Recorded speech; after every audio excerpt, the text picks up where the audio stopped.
I'm gonna get the matches started in just a moment, as we are just waiting for. I'm gonna go for the herO game first. herO versus Mech, and then the winner of that plays ShoWTimE, and that is the section of the bracket that has Clem in the quarterfinals as well. So it just seems like a good little combo to follow for a little bit. Level 400, crazy. Crazy.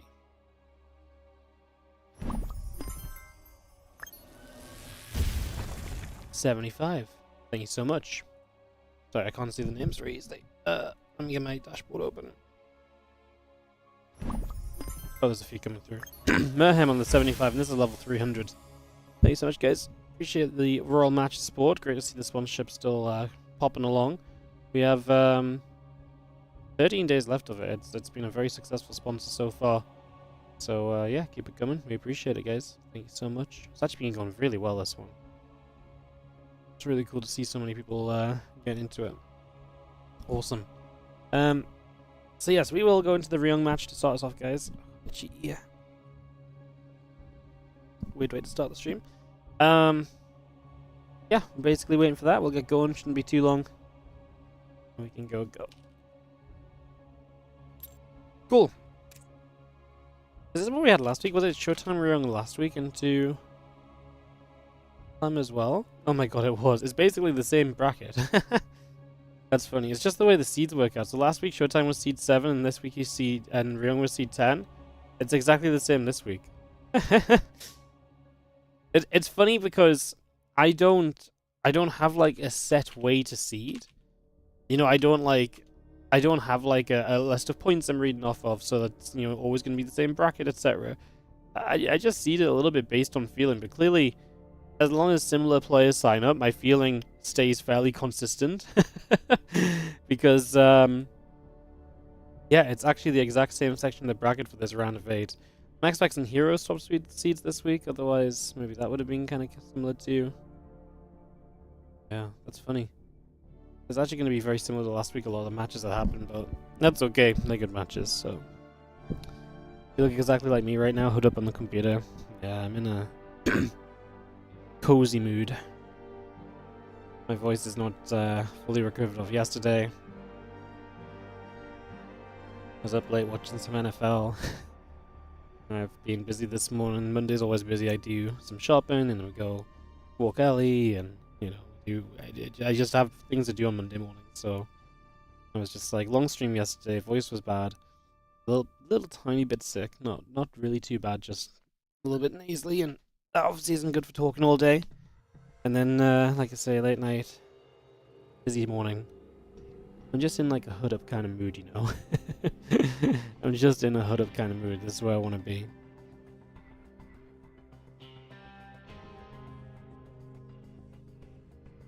Do do do do.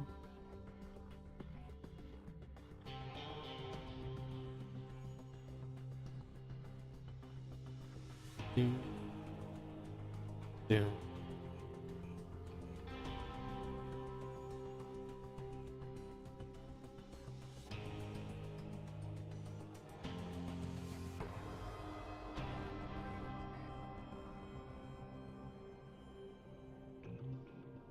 I just hosted on Dynasty. Now I'm pretty sure Dynasty is not in the map pool. Pretty sure that is not a map.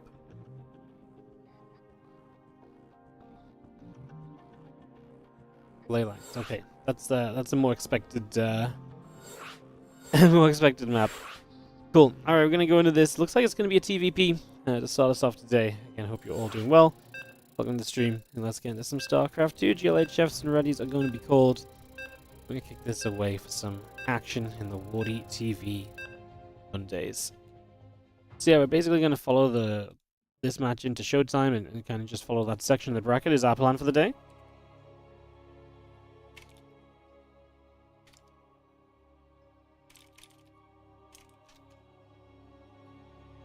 Cool. Got some info out on my admin account as well. Yeah, about 6 minutes from now we're gonna have first walkover, so maybe if this game gets to 6 minutes we will be just taking a moment there, maybe a little bit quiet for a few moments, etc, etc. And yeah, that's what's potentially going on. Cool, cool, cool. Oh, I just realized I have to reply to something. Busy morning, hang on.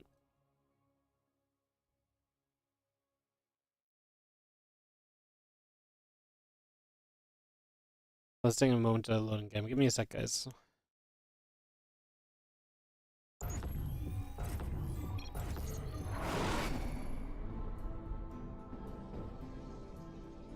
Sorry.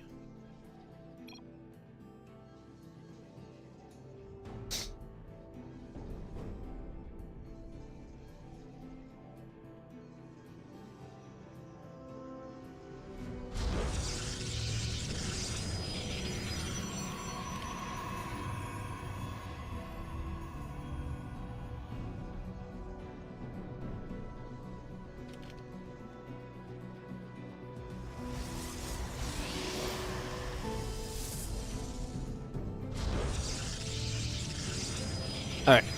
So guys, we're in game. I have the buttons pressed wrong. I didn't have my numlock on, which makes my in-game not work. My in-game hotkey.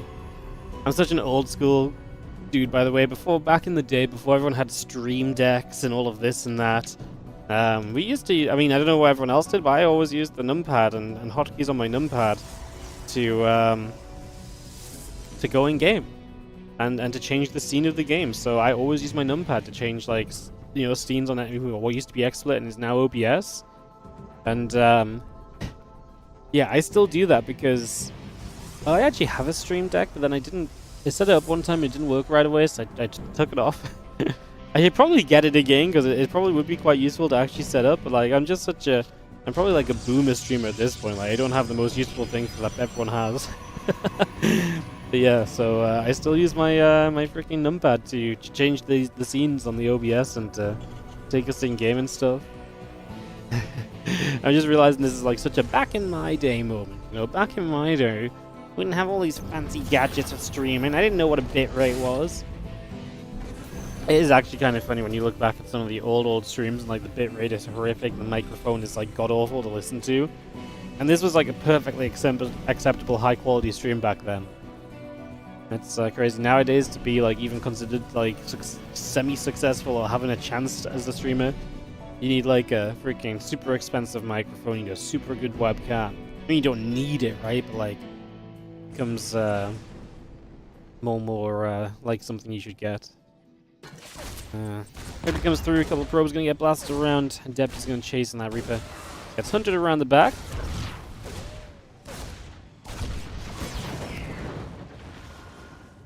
Give me one moment, guys. Let me reply to an admin issue as that Reaper goes with 2 probes. Young opens the game with some killing.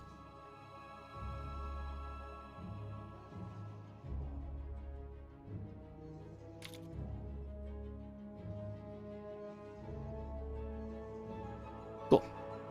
Just some people not showing up already, etc. You guys know the drill. I actually don't know anything about Mishnek.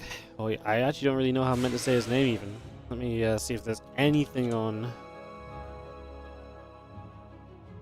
Mishnek. Ukrainian Protoss player.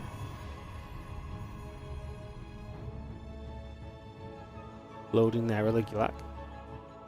Ukrainian Protoss player. And 1-2-1 against Honmono. Took a map off Night Phoenix. Okay, I mean, kind of okay. I would say this is a player who is definitely starting to challenge and starting to move up in the rankings and so on, but is definitely not quite, definitely not going to be a favorite against herO or anything, obviously, and would be probably shocked to see him win a map here. But yeah, let's see how it goes. WARDITV Monday SE2, a great combo, hell yeah! That's going to be our last WARDITV Monday of the month, right? Yeah, it's the end of the month already. How did it get to the end of January? I do not know.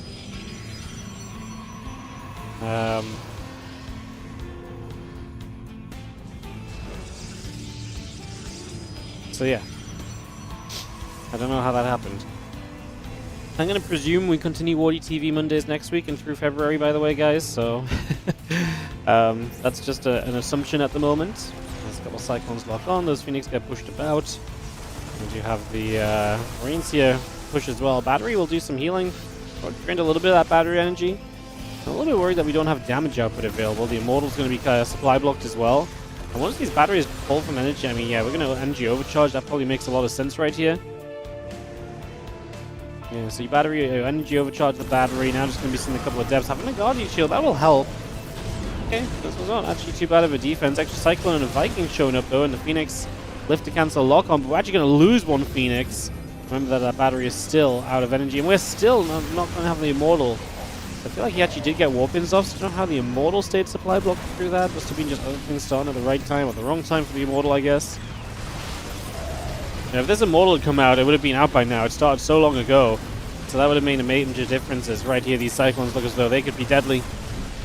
Phoenix goes down, probes are going down, and I think game number 1 is very much so going to be in favor of herO here, which is kind of what we expect. We're following someone in right now who is definitely a player we think is going to be, like I say, winning, and we expect him to play ShoWTimE in round 2 today, so it's a big part of why we chose this section of the bracket, and we'll go as expected for the moment.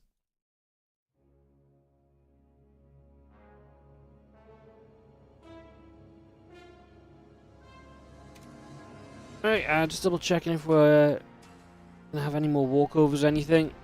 As we are at that walkover time, process a couple of those and let those guys play on. Cool. We'll head into game 2 of this herO Mishnek. I don't know how to say it, but I guess I'll just guess a couple of times and see if it gets close. Incredible.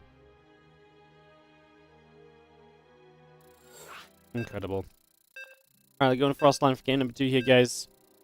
Are we going to have a WARDITV Finals 2024? No. Don't have the money.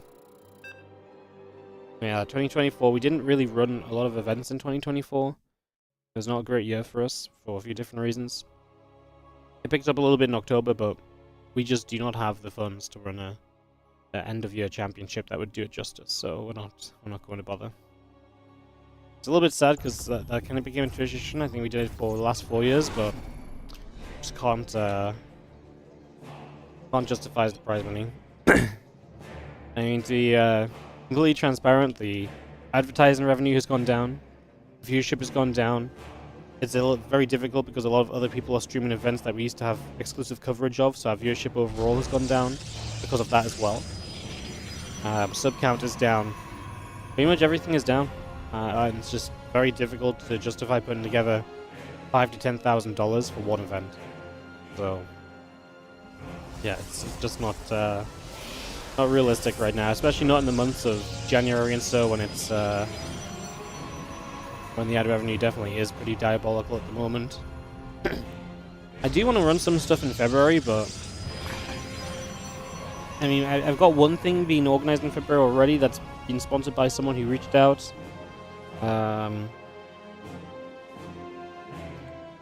Yeah, I'm working on some stuff for February. I probably am going to run like a WARDITV February tournament as well. I just don't want to do anything that's like bigger than that. Like $1,000 to $2,000 is very affordable at the moment. Anything more than that is just it's just very difficult to commit to because currently the return on investment just is not there. And there's got to be a little bit more return on investment, otherwise it's pretty miserable. So yeah, that's all. Do you want to see more WARDITV events? I really do subscribe. I really do recommend subscribing.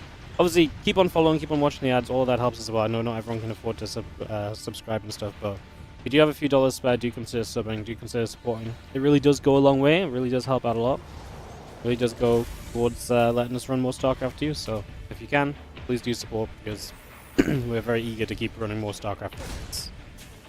And I'll do my best. I mean, we'll run StarCraft no matter what. Just we will scale it to the success of the. We will scale it to the success of the. You know, how the stream is going and so on, right? What are the YouTube numbers compared to Twitch, views and money-wise? So basically, say for example today when I'm doing, say I'm doing my own event or an event where I'm the only person covering. Today on Twitch I'll probably get between 1,000 and 2,000 viewers peak, depending on how good the game's on, how long we go. On YouTube we'll probably peak 3 to 500. 500 being like a very high mark, I would say. So usually I would say YouTube is like 20 to 25% of the views of Twitch. So YouTube is like 20 to 25% of the views. Interestingly enough, when we did like Leo League Cup the last couple of days, YouTube was something like 80% the views of Twitch, which is obviously very competitive. It's actually kind of crazy. Unfortunately, those views on YouTube just do not transfer into money anywhere near as much as it does on Twitch, from what I can tell. Like Saturday was a short stream, right? That was just the 2 series. I'm trying to think. I mean, I think YouTube's actually doing pretty good right now just because Twitch ad revenue is really bad, but the thing is, the only money we're making on YouTube is the ad revenue, whereas on Twitch we still do have a fairly solid subscriber base and so on. I know we do have some super chats. You know, I know there are some donations that are coming through from YouTube as well. But if you exclude those as a fair minority based on the month, and then our YouTube member count is like 20 versus, you know, that's in comparison to our Twitch subs is like 700. Yeah, it's difficult to compare. I mean, this month, YouTube is actually... I mean, put it this way, this month has been a historically bad month on Twitch for us. Like I say, the ad revenue has been extremely poor this month on Twitch. So this month, the YouTube revenue is actually very competitive. But I don't think that's typically the case. Typically, we don't see a boost on... It's kind of weird, like, I don't see a boost on ad revenue on YouTube, no matter how well the streams do, to be honest. So yeah. Is this replay casting? No, this is completely live. This is completely live. WARDITV Mondays is a fully live event. The majority of events that we cast are completely live. There's only a couple of events that are casted from replays. OSC Championship is one of them. The Lima League can cast from replays. We're not allowed to cast that live. We need to catch up on that as well. There's been some good Lima League gives lately, apparently. So, yeah.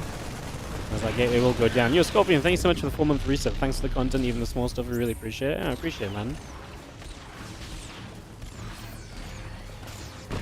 Stalker's going to step through. Is going to blink forward, and the siege tank is going to go down. Marines are going to continue to fire. Stalkers will take some shots, and the Cyclone continues to be there as well. Siege tank can be saved. Good save on the siege tank. Get some SCVs on that guy already. Please. Please, somebody heal this siege tank. Oh my god. Siege tank is going to siege up. A lot of Stalkers going down as they try and cause chaos. This time there is an Immortal out defensively.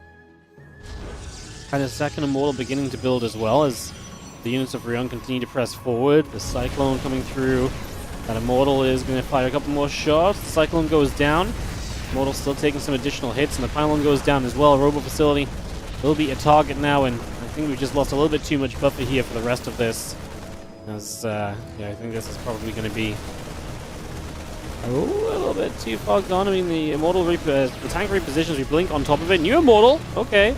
There's a lot of Marines though, and there's a new Siege tank, and the Marines are going to block the Immortal from getting to that tank as well. That's game. GG's, good luck next. And Ryong will move on to play ShoWTimE in the round of 16. Doesn't it make sense to invest a bit more on YouTube? I think it has a lot more potential to grow. But what is there to invest on YouTube? If you have any suggestions for improving the YouTube stream that I can realistically do, then I would love to hear it. But the only thing I can do on YouTube is potentially increase the quality, but I can't do that while streaming on Twitch as well. Is it true I have to make YouTube always worse than Twitch? No, YouTube, I send the same feed out to YouTube and Twitch, and YouTube should look better because I actually run at a bitrate that Twitch doesn't accept. So I already send out a higher bitrate than Twitch allows. So the bitrate actually gets capped on Twitch, whereas on YouTube the bitrate should already be higher.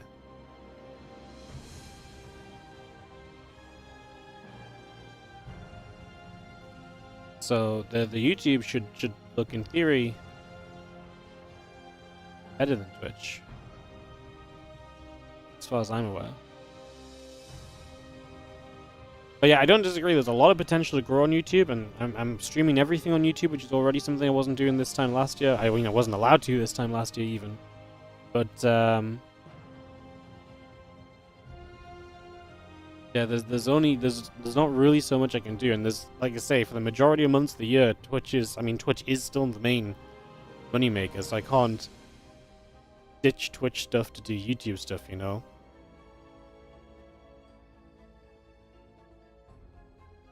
The onesie is that YouTube. Oh, is that a hoodie? No, it's just a hoodie. It's actually pretty cool. I think it's got a cool pattern on the back. You guys want to see? Just a Pokemon hoodie, but like a cool like Tyranitar on the back. I can't see if I'm facing the right way. My YouTube stream's too delayed. Yeah, I'm gonna assume you guys saw it. Pretty cool.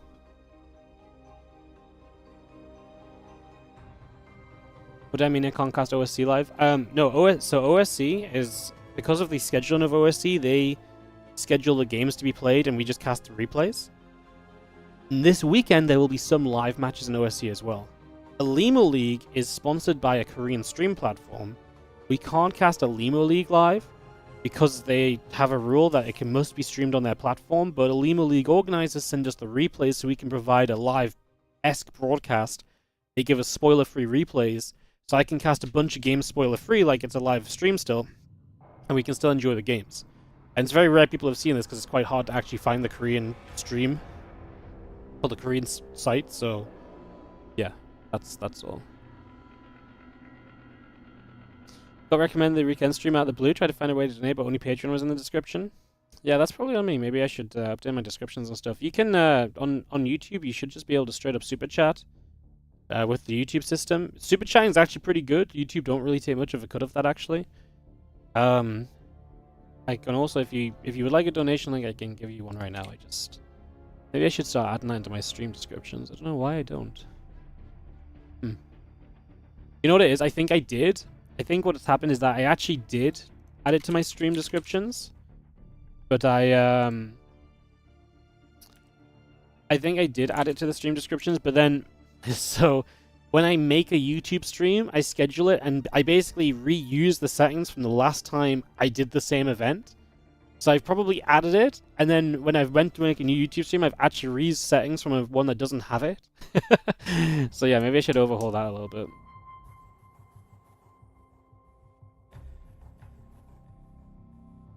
So yeah, I could maybe also I should probably set up a bot for the YouTube as well.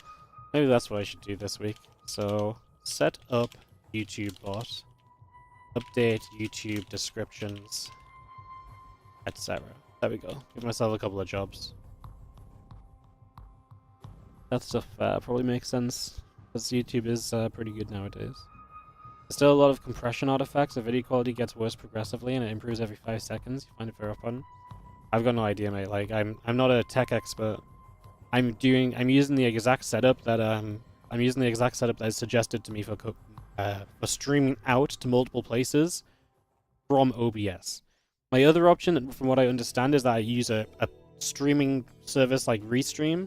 So I stream to them and then they stream to Twitch and YouTube for me, which means that I send out less. But the problem with that is that you're then adding a middleman. Because then if Restream has like a slight tech issue or some internet issue, then my Twitch and my YouTube both experience a problem. In theory, the YouTube should not be any worse quality than the Twitch right now. Like, my PC is running it absolutely fine. The output and the internet is absolutely fine. It should be absolutely the same quality, as far as I understand. I mean, I can also maybe check if I can up the bitrate on YouTube. Check YouTube bitrate. I don't know if I can do that right now. Modify.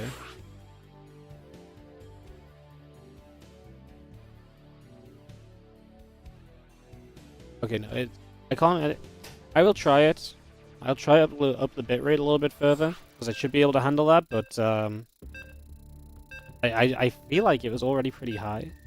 That's the only other thing I can really do in terms of increasing the quality. Thank you so much for the €20 super chat. I super appreciate it.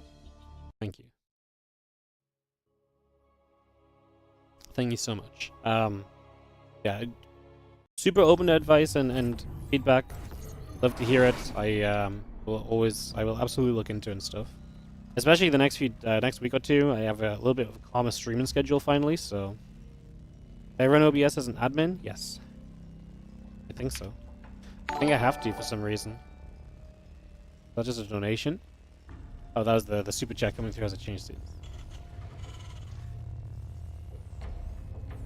Alright, our blue Terran player is going to be Ryung. As yo, Carrie, thank you so much.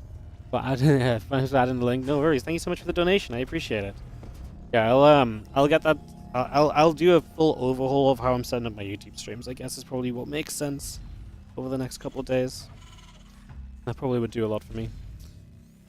Like I say, anything else? Any other feedback? I'm always happy to hear it, guys. Working on what we can do. Bottom right is herO, and the top left is ShoWTimE as we get into this TVP. ShoWTimE beat herO 2-1 last week. The winner of this likely plays Clem in the round of 8, so exciting potential section of the bracket that we sit in right here.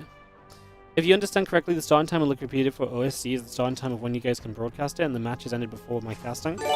So for OSC, basically the OSC, say the OSC has 6 best of 5s, the OSC organizing team or admin team get the players to play the series over the couple of days before the stream. I have already agreed with OSC when we will broadcast those games because we are the live stream, we are the stream of OSC. For OSC, it is simply a convenience factor where they have got a lot of players over a lot of different time zones. The admin team is actually in Australia as well, which does not exactly help, right? So OSC is just very spread out, and for them it's much easier for them to be like, hey, Wardy, when can you stream? So we've had a set amount of dates that we can stream with OSC. So those dates are based on our schedule and their schedule. And basically they say, right, on this day, you're going to stream at this time for us. We will give you 6 best of 5s. The problem is those times, especially because there's been other events and we've been starting after events, those times have been a little bit flexible. So it's just so much easier for them to get the games pre-played, and then we just cast replays. Those replays aren't shown anywhere. These players are not allowed to stream it. No one else is streaming it. We are the official live broadcast of OSC. So those games are still like our games. Like they are still unique games that you will not see anywhere else before we stream them. So that's the deal with OSC. So the games have been played before we cast it, but simply out of convenience. Whereas with Elimo League, the comparison to Elimo League is that Elimo League, for example, has a live broadcast. There are live streams covering Elimo League that just only limited to this Korean streaming platform, Chiswick. And so no one else is allowed. We could live stream them if we stream on Chiswick, which does nothing for us. We're not going to stream on a Korean platform. So for Elimo League, we can just get the replays and stream whenever we would like to basically make a show out of some really good games and to show you guys the game still. So yeah, hopefully that makes sense. Yo, so Francisco, thank you so much for the 2 rare. You guys are really showing up on the YouTube today, huh? the YouTube's really like, oh, you need to, we will step up. Thank you so much, guys. Appreciate it. Also, ZooTV, ZooTV, thank you so much for the Prime sub for the 8 months. We appreciate it. Thank you. Not talking much about the start of this game, as not much has happened. An Adept comes forward. It's a Blink into Robo facility from ShoWTimE. Very standard stuff. A Cyclone from herO. Not so necessary against the Blink, but we'll see what he does on the follow-up here as we get up and running. Yo, thank you so much. An anonymous gifter gifting out to the gifting out to Paul9558. Appreciate it. And Sinister, thank you so much for the 5-month resub as well. Thank you so very much. Appreciate it, guys. Thank you for the support. The one last thing I want to say, someone said we don't have a lot of YouTube subs compared to the content I provide. I think that's just because of the way my channel has worked in the past. We actually had a big influx of subs in like 2020 to 2022, and it's just died off, and the YouTube's been very stagnant for a couple of years. It's picking up a lot again with the live streaming, but I don't really do a lot of telling you guys to subscribe on YouTube, which I probably should do more of. So this is my message. If you are on the YouTube right now, make sure you subscribe to the channel so you can see when we go live. We actually had a lot of subs yesterday. I really want to hit 50,000 YouTube subs this year. I think that's very doable, very possible. That's going to be our goal. All right. Thank you so much as well, Big Daddy SCT, 3-month resub on the Prime. I appreciate there's a lot of me just yammering on. There's really not a lot happening in the game, but we do see where the game is going to. Marine, Tank, Banshee is going to be the combination of herO. Very aggressive combination of units. And ShoWTimE does take the left-hand side base in a forward position here on Neon Violet Square. Big map that is somewhat of a forward base. It doesn't expand completely towards the Terran. The Terran would have to come all the way to the left side, then push upwards to try and get in position here to hit that third base. So see how that goes. The Observer going to be big for ShoWTimE. He should be able to spot that this is Banshees. We actually switched to Hyperflight Rotors now. Oh, herO, are we just going to straight up play Mech? It seems like we are. As apologies. First Banshee dies in the main base, but gets 2 probes already. So 2 probes go down just for now, and the next Banshee coming up the left-hand side. Yo, thank you, ROVES, for the 5 bits. Not much, but a little appreciation. Hey, anything helps. It all adds up. Thank you so much. And Wardy, where do you want us to see us streaming? YouTube or Twitch? Whatever you want. Whatever's better for you. That's the best thing. If you're a big Twitch user, use Twitch. If you prefer to watch on YouTube, watch on YouTube. The whole point of streaming on both is that you guys have the choice, you know? Did I tell people at the beginning of YouTube vids to sub? Well, that's the problem. Most of my YouTube videos are just cut-ups of my Twitch VODs, right? So, yeah, sometimes when we go into like a game I know is likely to be on YouTube, I start off with like, hey, and if you're watching on YouTube, I probably don't do it anywhere near enough, you know. I know, like I say, it's just difficult. My channel works in a very suboptimal way to make it be good on YouTube, I guess. There's that +1 charge coming up. The Immortal is chrono boosting. We do have a few Stalkers and Adepts hanging out the front as well.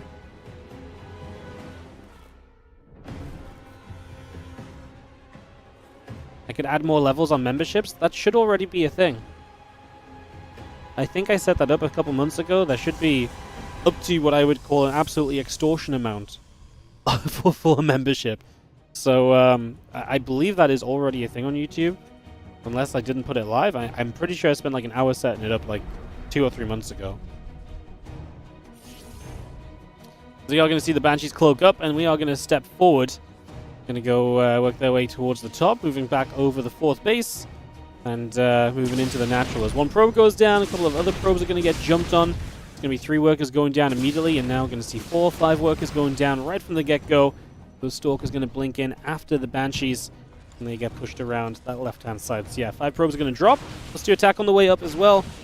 Going to get the Mech to accelerate on the way as we continue playing to the Mech, and we get a few probes, and the Banshees get out alive. I mean, I'm not going to lie to you guys, I'm never going to be a fan of someone playing Mech and TVP. I just don't think it works, quite frankly. It's going to be seeing one Banshee just go down. So we actually do end up with only one Banshee getting home, which is a bit of a shame because I felt like those Banshees did pretty well initially.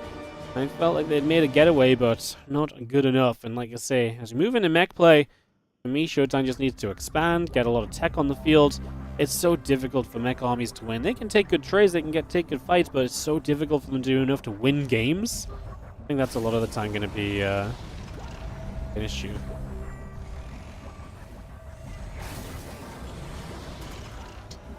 How's Protoss? That's a great question. I'll answer it after the game because I feel like I've already yapped on about everything that isn't the game already. So, write it again after game 1 or so. I'd love to talk about it, but yeah, I feel like we've talked 8 minutes about everything and everything other than this TVP, and it is pretty interesting, right? Because it is going to be Mech, so we will see. You know, Infernal Pre-Igniter, Interference Matrix coming through, +1 vehicle weapons and +1 vehicle plating coming online as well.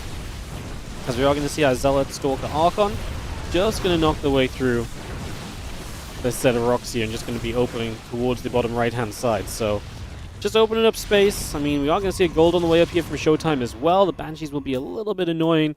ShoWTimE's in no rush. He's improving his army. It's getting better. This Mech army is going to be very similar throughout this game. It's going to be tanks, cyclones, some mines. It's going to be the kind of army you should be able to engage into with a big concave and just see success against. Plus, I mean, this map's very open right now as well, so if any Mech army moves through the center, ShoWTimE will jump on it. I don't think ryung is in a rush to move out. We'll see what he does for 4th base, pick and choose whether you want to go low ground or high ground. Looks like he'll take low ground. That's actually a very open space as well. ShoWTimE just set up a massive area here and attack in, especially before the units are kind of set in that position. Could be interesting. Banshees overhead, the +3 attack coming through, Observer building on the Robo facility. And a couple of Banshees coming over to that left-hand side. Stalker still gathering up. Siege tanks, Planetary Fortress, and Hellions on the way out as well. The SCV, Cyclones, Hellions, and a tank gathering on the natural still. But we're starting to push down to that 4th base. As ShoWTimE, you can see, he's just going to spread out. Is he going to take the fight into those tanks? This feels like it should not be a great fight, but it honestly could be so much worse. There could be SimCity, there could be depots, anything to kind of block these Zealots from approaching. ShoWTimE is maxed out as well. I genuinely do not hate this fight. I'm interested to see what the Ravens do. We do have 3 Immortals in here. Raven's going to drop some anti-armor missiles. That should help. The Zealots are just going to run headfirst into Hellbats. SCVs pull into this as well. Some interference matrices on some of the Immortals. I think this is a fine trade for ShoWTimE. I don't think it's an efficient trade, but I think it's a fine trade because he's already on base 5, moving into base 6. He only loses a couple of Archons, otherwise it's Zealots, and he gets rid of some of the Banshees and so on. Don't get me wrong, at the same time, it's not like he's kind of, you know, knocking down incredible tech from the Terran player. He just cleaned up some Hellbats more than anything, but I think the Ravens going down is a factor. They're not cheap. And ShoWTimE's army rebuilds so quickly right now. 14 gateways already. He's going to add more, and I think he's going to stick to this gateway-heavy or gateway-focused army, trying to bust down this army over the next few moments. Let's see what happens here. As you just see, our Zealot Stalkers, Immortal Archon, going to step on through. We're going to have our siege tanks firing away. We are going to see some Zealots actually going to unload onto the high ground. I like that. Going to hit some of those tanks, cause some friendly fire. Anything that isn't going to be damaged at the front is big. We actually put so much damage onto the Planetary Fortress that does not go down. That's a win for Ryung. That Planetary is a big saving grace here in the moment, for the moment. There's another massive round of Zealots warps in. I'm a little worried that ShoWTimE maybe needs some more of the tech units again. A couple more Archons brought into play. Obviously, Immortals have still been reinforcing. I wouldn't mind seeing another... Okay, he's actually starting. I was going to say another Robo facility because I'm just like, well, I feel like rebuilding Immortals 2 at a time would actually be a bit better. He was already onto it, so ShoWTimE feeling the same way I do. He starts a +1 air weapons and a Stargate 2. He looks to the future, which, you know, Sky Tosser is going to be pretty good. It's a nice run by, though. Hellions are going to find a mineral line that's undefended, bar 1 cannon. Blue Flame Hellions will get every probe here. It's a big circle of Zealot Warpins. Actually blocks the Hellions from getting away. That's certainly going to be nice to guarantee that they get cleaned up at the very least. We lose 11 probes. I think ShoWTimE can replace those so quickly. That's basically a mineral for mineral trade. It does slow mining on the gold base. I'm not sure if ShoWTimE is super immediately in need of the gold base mining. I mean, he's out of minerals right now, but he's also maxed out. That's a shame he lost. Stepped too far forward with one Immortal trying to harass the mineral line from the high ground. And he loses it to siege tank fire. So a little bit of a heavier loss there from ShoWTimE as we sit with 5 Cyclones, a couple of Hellions, the Raven, +2 vehicle plating, +3 vehicle weapons setting up as well.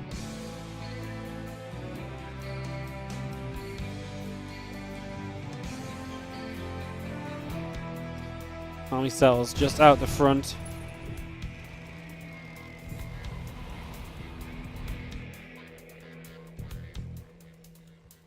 And she pulls back a little bit. Hellion's going to go around down to the bottom left side. 2 more starports coming online. There's the fleet beacon. 2 more Stargates coming into play currently.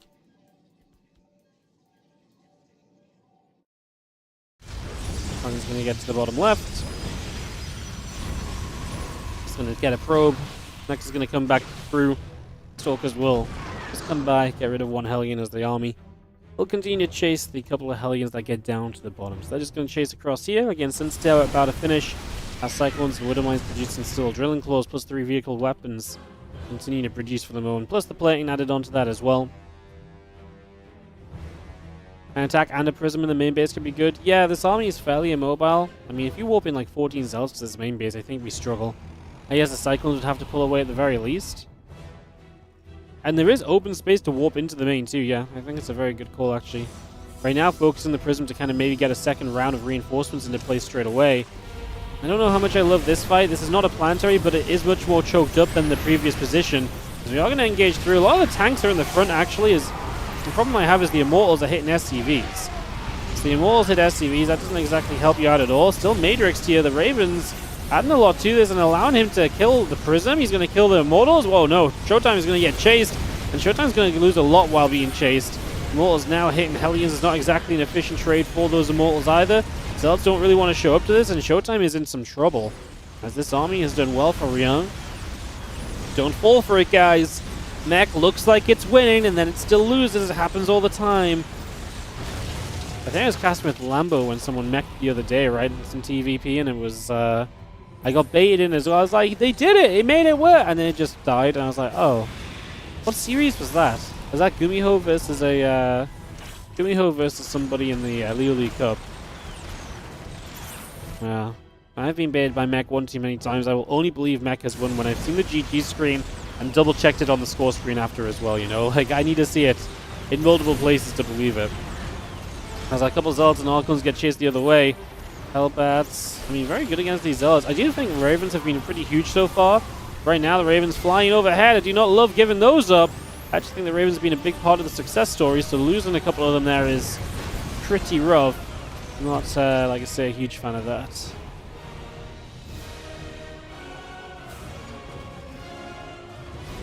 Couple of Hellbats morph into the bottom left.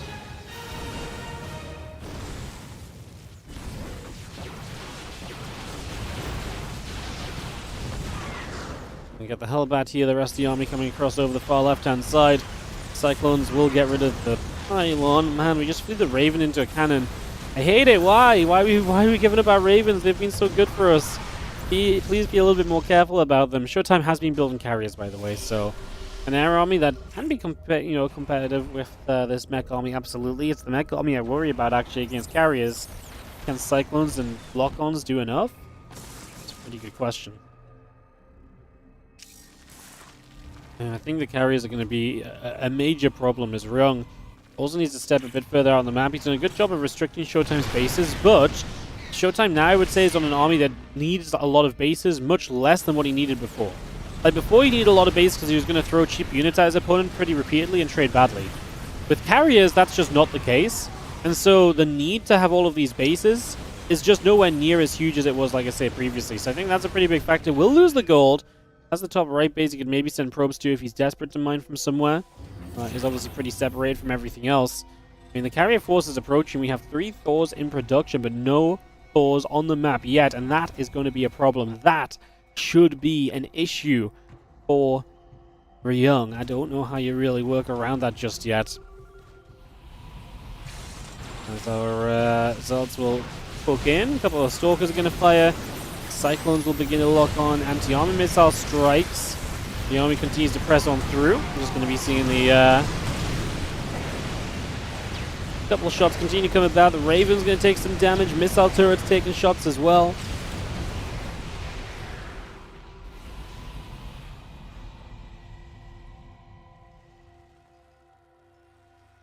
Army of ShoWTimE back into the center.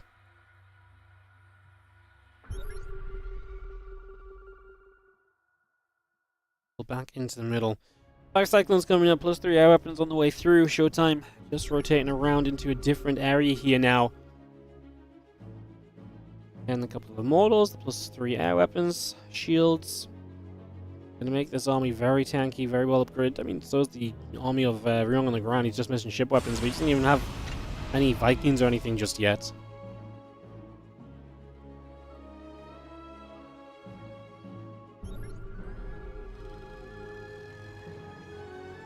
Gonna step through, Stalkers and Archons, Immortals and Carriers gonna start firing by. And again, Matrix immediately onto all those Carriers, so now they are not part of this fight at all. The Ravens are so freaking powerful. They Matrix all the Immortals too. ShoWTimE has to back away. If ShoWTimE can disengage and then re-engage like now, this would be great for him, because right now is the moment where he comes out of Matrix and that all that Raven supply is now essentially not in play. So ShoWTimE turns onto this. Yeah, this is absolutely the moment you want to fight in. So many Zealots are going to chase down those Thors. Only 2 carriers left though at the end. I mean, herO absolutely made good use of his time here, where he had all of those units caught in a Matrix. Interceptors continue through. The missile turrets are shooting down carriers. We do start to get rid of those at least. We are really struggling for anti-air. There's a couple of Cyclone lock-ons that are doing some work. And let those Immortals put some work in toward those Cyclones as well. Reinforcements, are we talking about any? Okay, massive Archons just warped in. Now some Zealots. ShoWTimE steps back. I think he did a lot here in terms of dealing with a lot of units that were just typically very, I think he did a lot in terms of dealing with units that typically are just very, scary. Like, he got rid of the Thors. The Ravens are still about. I still think these Ravens have a huge, spot to play in. herO was in a good spot. No, because he's playing Mech. herO is not in a good spot until he wins the game. Honestly, like, I honestly think that's the best way you should approach Mech as a viewer. Never assume the Mech player is winning until the other guy has GG'd. It's that bad. Honestly. I don't really mean it as, like, it's bad. I think it's just, like, there's a lot of situations where you feel like it should be good for Mech, where it's actually not. Like, there's a lot of positions where it's like, oh my god, he wins a huge fight, but then they just can't deal with any sort of, like, reinforcement wave. And so you can't push your issue, and if you do push your issue, you get punished and you lose. So yeah, it's interesting. I mean, I don't think herO has been in a bad spot necessarily. But if he was in some of these, if he was in a, if I translated his Mech army to a Bio army in a similar sort of position and like to how I feel he was in, I feel like he'd be winning. I just refuse to believe it with Mech. Like I said, I literally casted a mech game recently. I think it was Gumiho. And it was the exact same as cast with Lambo, and I really believed. He actually convinced me he was about to win the game. He was up by 60 supply. It was horrendous play from the Protoss player. They really messed up. And they just won. The Protoss player just won still. And this is one of many examples. This is just the most recent example, you know? So yeah. I just think that's the best approach. Avoid disappointment. A couple of these Cyclones are going to get cleaned up, so they will go down. ShoWTimE has moved away from, you know, remax on carries. He's just building more mortals, more ground army in general. ShoWTimE is kind of rich right now as well. Like, he's maxed, he's rich.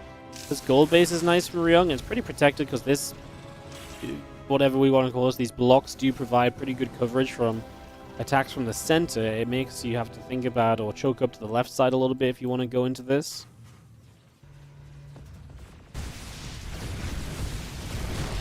Trucks go down, a couple cannons are going to get placed. There's +2 ship weapons coming through.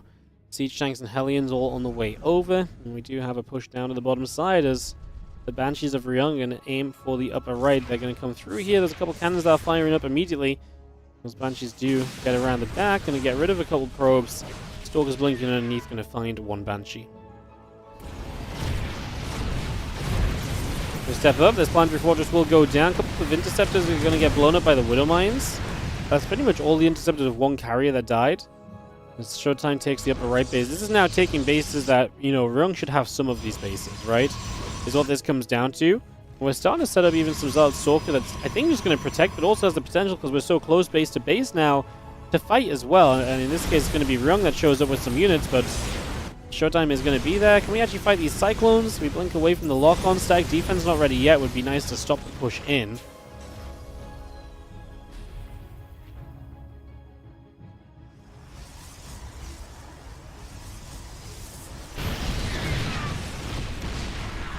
Allowing the gold base to get set up again, and ryung is also at the point where main, third, natural, all mined out.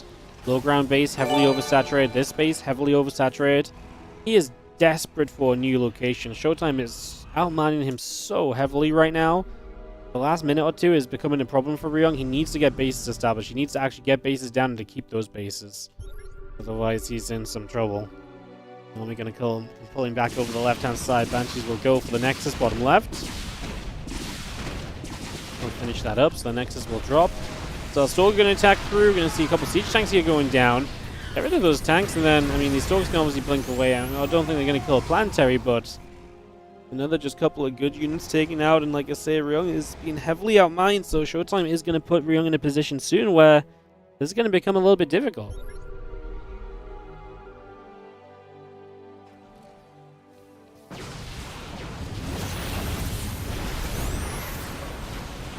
Blink back a little bit. Cyclones and Hellions get turned away.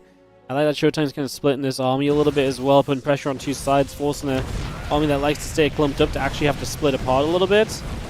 And we can deny the gases here too, which is huge because you're also at the point where gas might be the thing that's left over on these bases still, but gas is an important resource, and denying that is huge. We're actually going to lead this into the mineral line. And these interceptors are going to go and have a bit of fun. They get blown up by the Widow Mines, but that's so easy to replace them.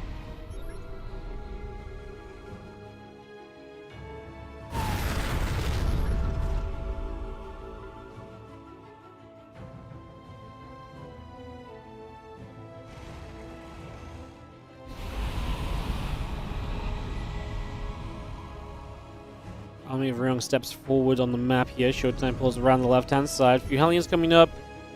Observer on the Robo facility. Rest of the Stalkers gathered together too.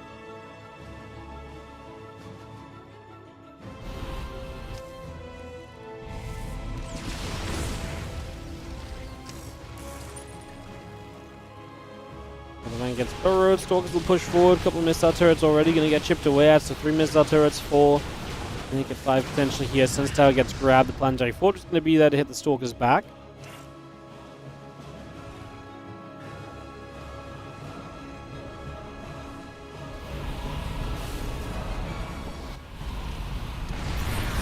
Stalkers taking a bit of a walloping. The siege tanks, they're already doing very well for themselves.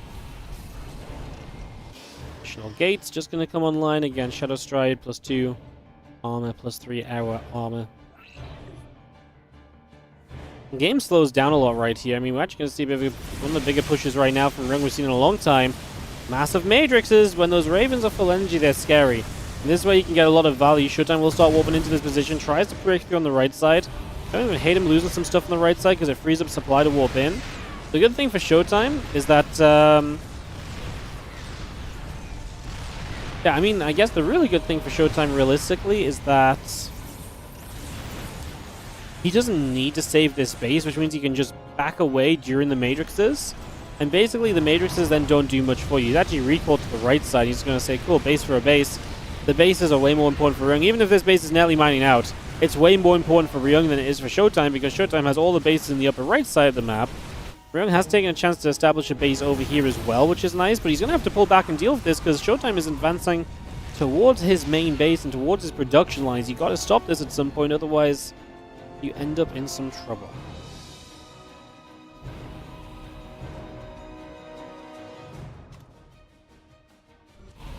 Let's come back around. Storm on the way up. Just going to see a couple more cannons and assimilators coming through.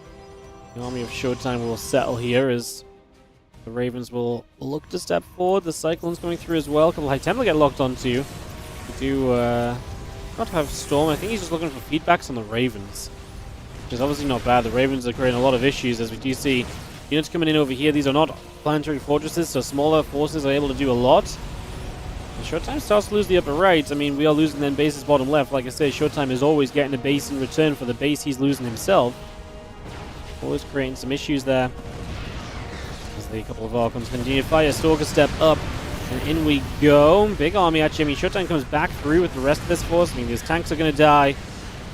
And Ryung has a gas problem. Ryung can build Hellions, and then if he needs something else, he can still build more Hellions. Like, that's pretty much all he's got. I mean, ShoWTimE should be fighting this. There's no reason to run away from 6 Hellions and a siege tank. Felt like easy pickings, but he backs up, just playing it a little bit more safely. Does he have any high templates still? Yeah, but they're all on completely the wrong place to help out here. Matrix is going to go down. It's probably one of the worst fights ShoWTimE's going to have at the end of this game. And like I say, he will just back it up a little bit. The Interceptor's actually going to get rid of most of the Ravens. And all the Ravens go down. The High Templars show up as well. He's actually fighting out of range of siege tanks at the moment. So the Cyclones are going to drop, and ShoWTimE is going to have a very comfortable finish to this game. GG. Mech sucks.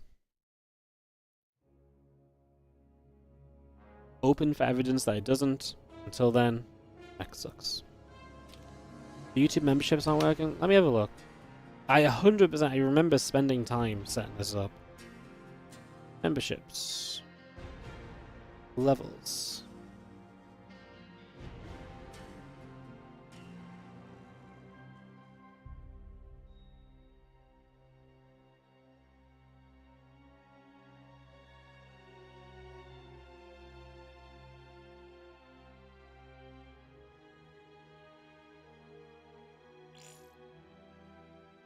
Oh.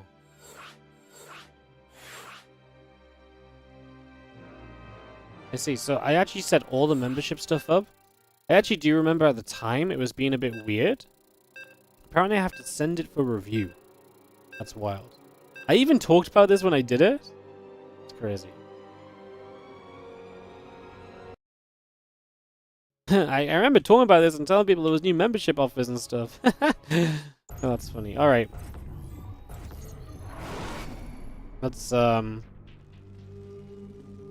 I sent them for review. They should be available in the next 24 hours. Thank you for checking that out, Darren, so I'd appreciate it. Alright, fantastic game number 1. I mean, even if Mech sucks, it was still pretty fun to see Mech kind of work for a little bit before it died. Because in the top right, this is going to be the blue Terran player, herO.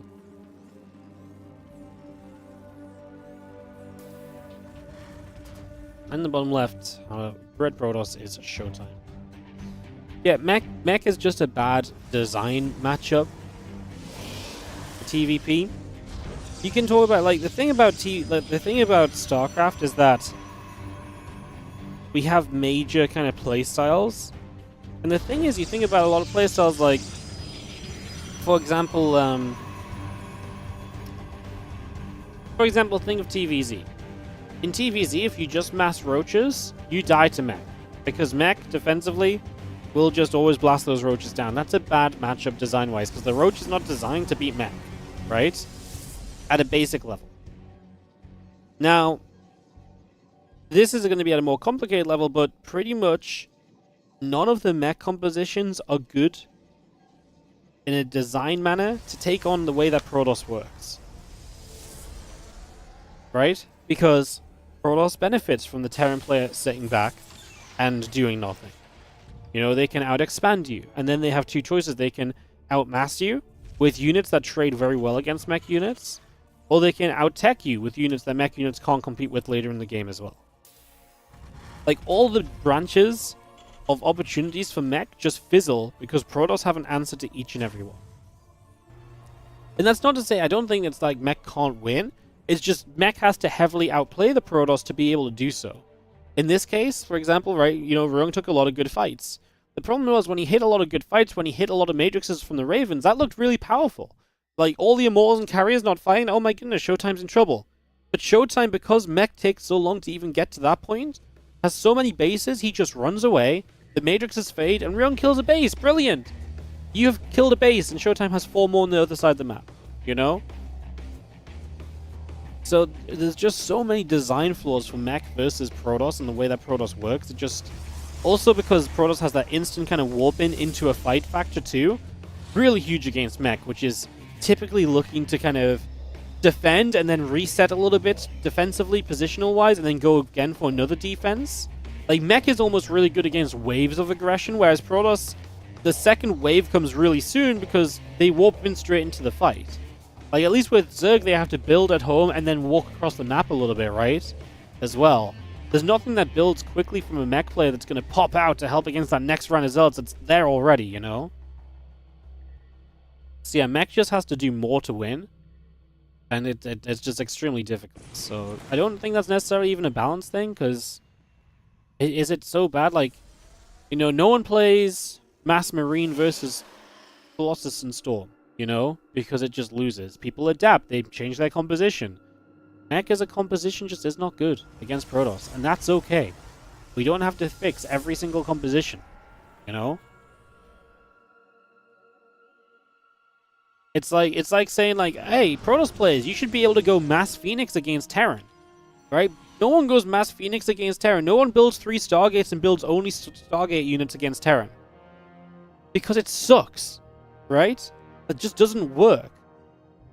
Building a bunch of air tech units doesn't work against Terran. And that's fine. We don't have to suddenly make the Phoenix, like, have AoE damage against Marines or something to make that work. So that's like a... Maybe, obviously, an extreme example, but it's a similar vein of, like, not every composition has to work. The compositions that do work in the game are worked and figured out because they're pretty consistent, and they're good against a lot of things. Mech is good against a lot of things, just not the Protoss compositions, you know? So, yeah.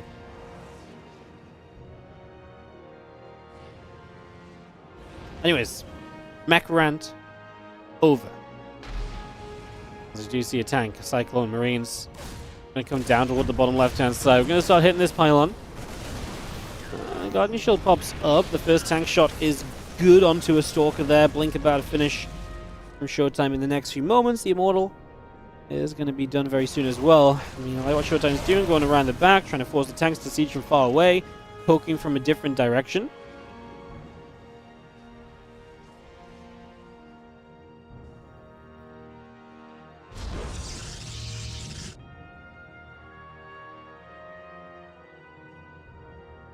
The Stalker's actually going to get a full counterattack off here, going to the other side of the map. So it's going to get straight across to the top. Stalker's going to blink to that main base. Just going to be seeing the Marine tank pushing down to the bottom. Stalkers, Immortal, Sentries gathering up as well. Reaper going to be taking a few more shots. The unit's going to get there, and that Nexus going to be taking some damage. So the Nexus is going to fall.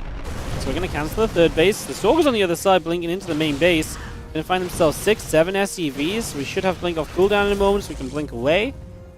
8 SCVs, cancelled third. I mean, obviously herO is fairly committed right now. There's a lot of lost mining time on these SCVs as well. Can ShoWTimE actually clean up 3 siege tanks at home though? Charge is over halfway done. He probably loses the 2 gates to the front.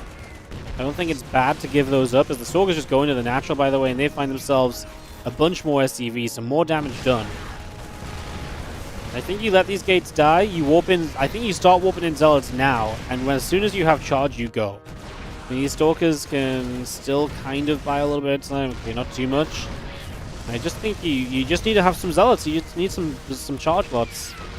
How many gates are we on in the main? The two more on the way.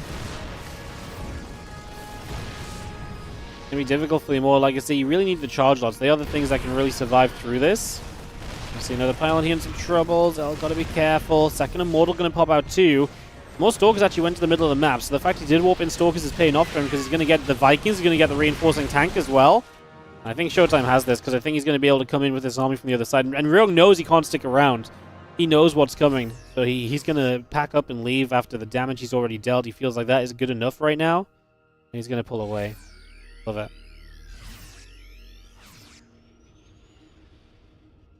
Stalker's now going to try and chase this part of the army. Of course, we still have tanks and the medevac moving around. We pull back a little bit. The army of ShoWTimE from the bottom left comes through. The Nexus drops down into the third base.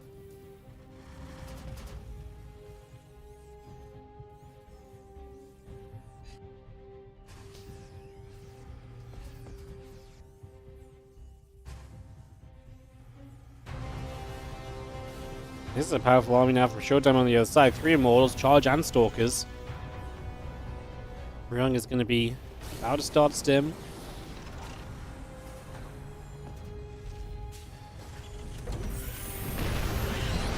Stalkers, we'll see what they can do, but tanks I think are going to be a pretty good deterrent. I like the double expand from ShoWTimE. He clearly says, hey look, I've got a lot of map control right now. You got rid of my third base, that was good for you. But there's just nothing you can do about a double expand. And I completely agree, we're so far away from stimming combat shields. By the time those are done, ShoWTimE is going to be saturated and defended on those positions immediately, so he decides to just load up into the Prism 4 Zealots. He's just going to use that for a bit of harass as he takes the rest of his army home. herO loads up a medevac of Marines as well, so also looking for a harassing option over the next little while. So, 8 Marines coming through the top. Again, the extended thermal lens is building. +1 armor on the forge, +1 attack on the forge. Sorry, about to finish. Just, yeah, swinging into Colossus. 4 bases very soon. And herO is still afraid. He doesn't. For all he knows, there's still an army right here. So herO has no idea about where this army is at. And so he just has to play back and play defensively. He can't really do anything else about this for now. He just has to sit back and chill a little bit.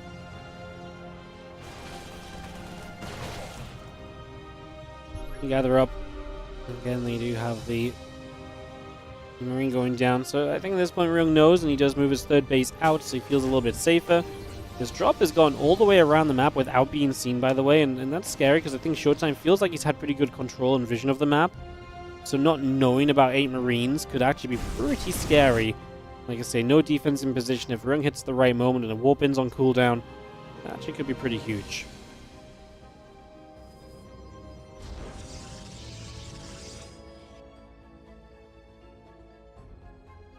Extra gates coming up, +2 and extended tunnel lands come in. We drop the Nexus onto the far left side.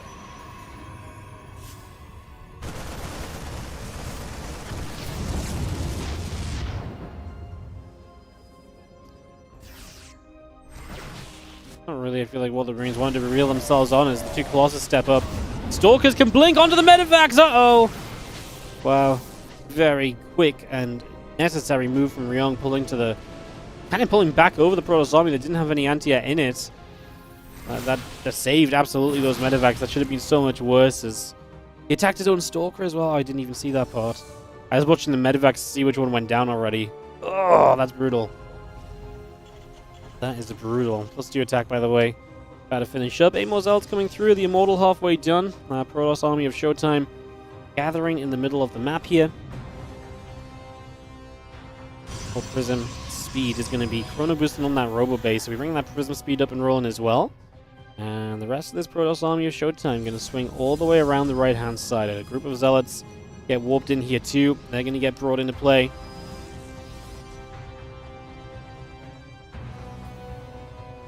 We just have our Stalkers, our Zealots and Colossus setting up. These Stalkers are going to be having an opportunity, if they would like, to maybe blink across into the natural. The bio steps up, stimming through. Colossus will step forward once again as Depot will take a few more shots. These Zealots are just going to leak into that mineral line as well. Haven for the natural here. Stalker's going to find one. Looking for two Vikings. Not quite going to get it.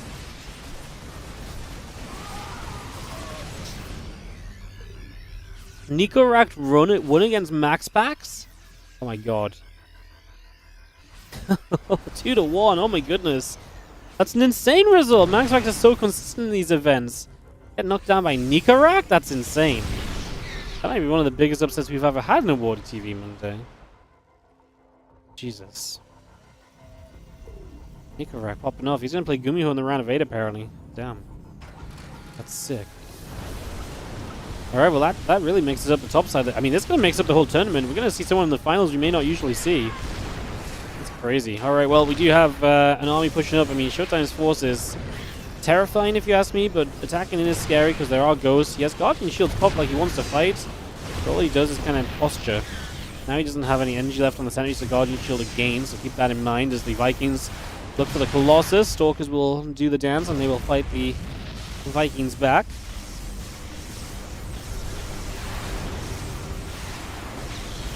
Colossus going to shoot, Vikings coming over, and there's a Stalker Colossus coming back through as well.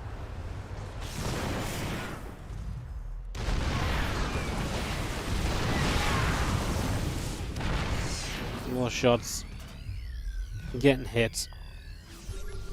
It's going to be seeing this Protoss army backs away.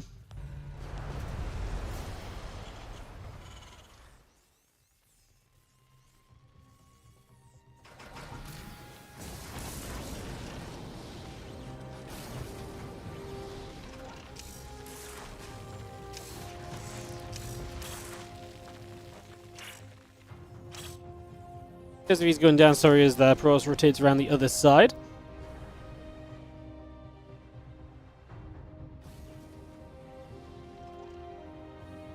Now he sets up, 7A SCV's going down. You can see that 10 workers getting picked off here. Rest of the army coming through, bunch of Zealots going to get warped in.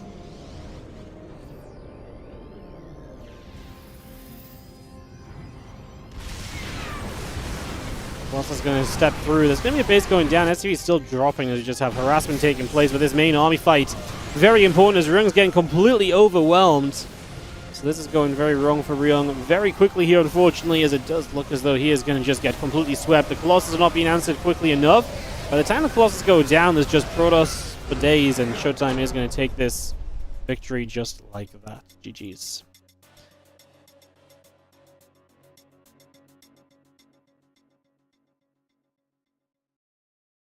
Alright, we are going to go into our quarterfinals, which I believe is going to be Clem versus ShoWTimE, so we'll get that ready to go.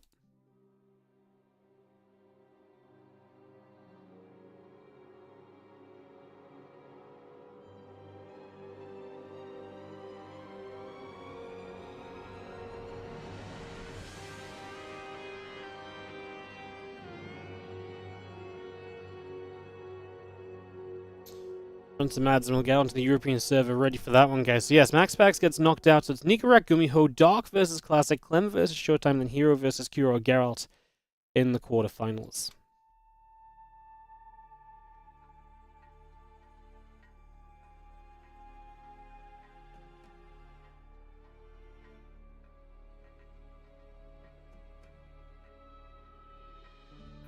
Alright.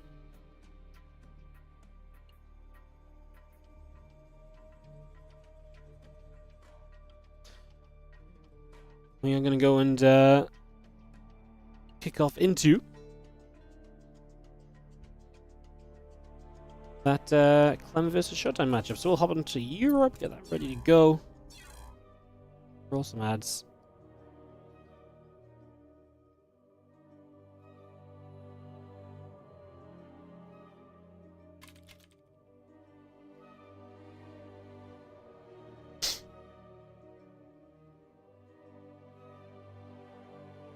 When's the next big in-person tournament? We have no idea, mate. It doesn't exist right now. Has not been announced.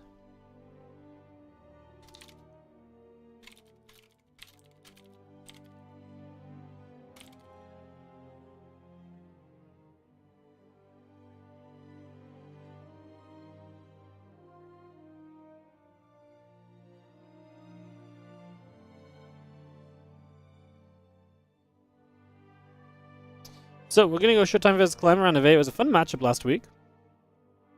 Get ready to go into this today. Just set and ready to roll.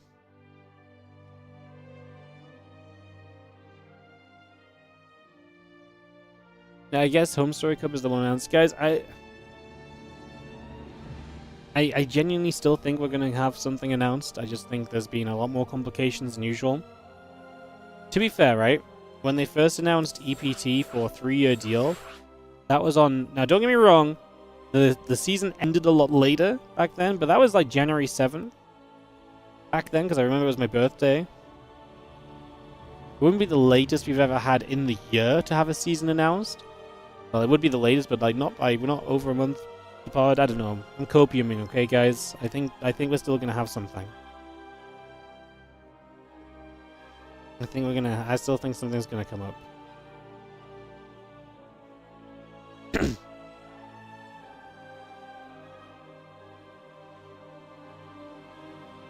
Isn't he live?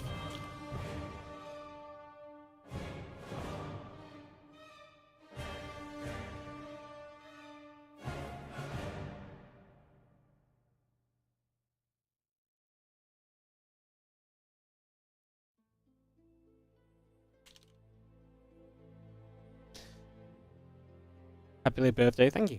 A few weeks ago. I'm hoping that copium. I just have not been told that it isn't happening. I'll be straight up. They just haven't said that it's not happening. Until someone tells me it isn't happening, I'm gonna believe. I don't even think it's that stupid to believe, to be honest. Genuinely. I just, like, if it wasn't happening, I just think there's no reason they would just let the community keep on debating. Someone's just gonna be like, hey, by the way, it's not happening. It takes a tweet. It takes 5-10 seconds, you know?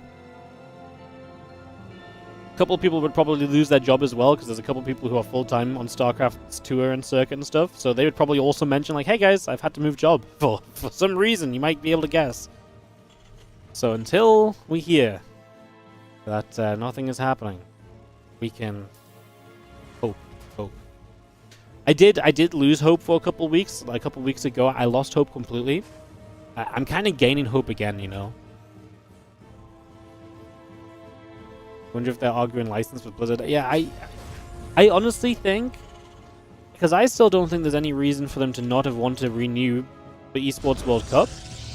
Because from what I understood, the only reason that StarCraft 2 was not already renewed for eSports World Cup was that they were planning to swap to a different RTS, and then the other RTS games did not turn out to be very good or popular. However you wanted to take that. Or not ready enough just yet to be moved into the main RTS role at eSports World Cup. So then I feel like they got into debating about StarCraft 2 late, and then I honestly think that it's gotten caught up with legalities and licenses and agreements. There's been some pushback, and they probably asked, you know, Blizzard, and Blizzard like, wait, we actually don't know who's meant to decide that anymore, and Blizzard probably had to hire somebody to actually make that their job, because no one was actually in charge of that for StarCraft 2 for the last 4 years. I don't know. I'm memeing a little bit, obviously, but, like, you know what I mean? Like, I think there's something that's gone on. So, yeah. Best of 3 here in the quarterfinals of the WARDITV Monday. Number 20, ShoWTimE and Clem take each other on in this best of 3 quarterfinal matchup. If you guys are enjoying the stream today, do not forget to like, follow, subscribe. We appreciate you guys from dropping in. Hopefully a fun matchup. We had Clem vs ShoWTimE last week. It was a very fun matchup as well. So hoping today is going to be very cool.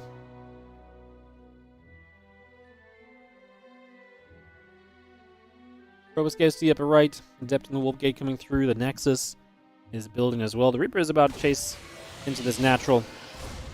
As Clem shows up here, and we'll be able to move about with our Reaper. Gets chased away by the Adept for a little bit. For the moment.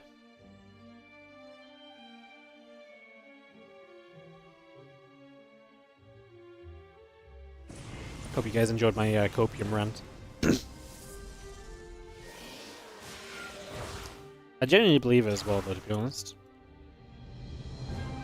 Okay, right now, my genuine belief is there'll be something.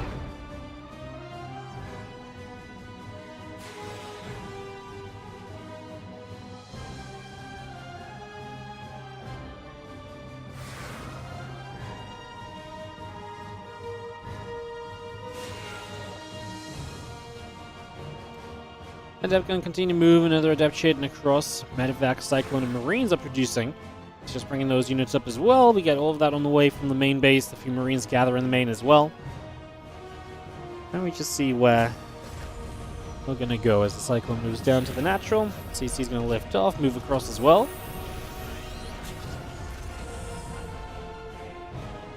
Remaining 5 games at EWC will be announced this week. I mean, the remaining 5 games at EWC were also meant to be announced 3 weeks ago. They just keep delaying the timers and the countdowns, so... If the countdowns are true, we might find out this week. If the countdowns just get moved again, then we might still not know, quite frankly. Plain and simple.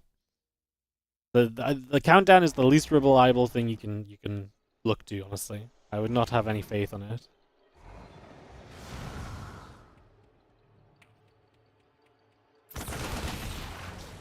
So we have ourselves the Stalkers and the Adept coming through. The units are going to go towards the upper right-hand side. Cyclone locks on. The Adept is going to take some damage, which means that you're burning through some of that battery energy. Tell you what, though, that siege tank gets jumped on immediately. ShoWTimE will lose some Stalkers. It's such a big commitment for the tank, and obviously it makes sense. The tank is such an important part of this army, but now the battery energy is gone, and there's a ton of Marines to deal with only 3, now 4 Stalkers. Viking lands, obviously great against Stalkers as well. We lose the lock-on for the Cyclone there, which maybe could have gotten a kill. The Marines are going to still push through. A couple of Stalkers going down again. Cyclone loads up, moves away. We lock on once again. Probes are still pulling by. 7 workers going down. But the Stalker gets picked up. Just going to be seeing the Cyclone continue to move. And yeah, Cyclone and Viking continue to come about as the couple of probes still get knocked down. This is serious damage. That's what I mean, like, you kill that tank and it feels like you're like, oh, the main part of this is gone, but man, the Marines and the Cyclone can do so much too. Right now we're having fun microing the medevac and the units as well. We do lose the medevac. Of course, there's a blink forward from the Stalkers, which lets the tank not kill more because the Prism actually shows up. I mean, this tank at this point knows it's not getting home, so it may as well chase the probes and do what it can. It's going to go for a pylon here, which would deny a warp gate and a robo. It's going to get it. The pylon is going to go down. And the probe spawns into death. Another probe goes down as well. Yeah, I mean, insane damage from Clem. He did lose, losing the extra tank as extra units. Missing out a little bit. As the Stalkers move down toward the bottom left-hand side. Again, Marine Marauder, Stimpack, all building up as we speak. So we bring all of that through.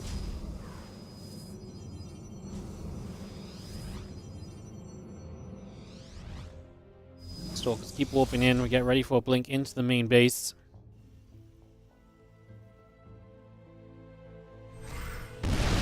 Double tank in very safe position as well. And it doesn't cover everything because he's so far back with the siege tanks. He's going to lose the reactor and the depots at the front.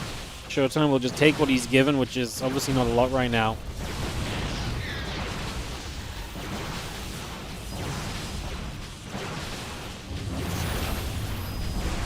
Arax is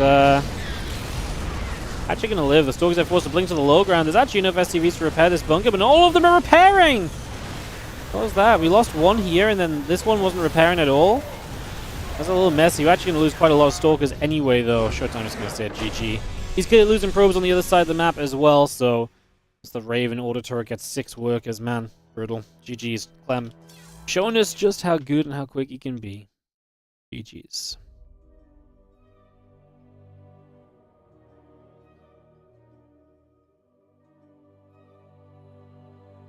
And going in game number 2 is going to be Amygdala. So Amygdala coming up for our second map here, ShoWTimE and Clem. We'll get into this in just a few moments and see what we can get. Ready to go, go, go.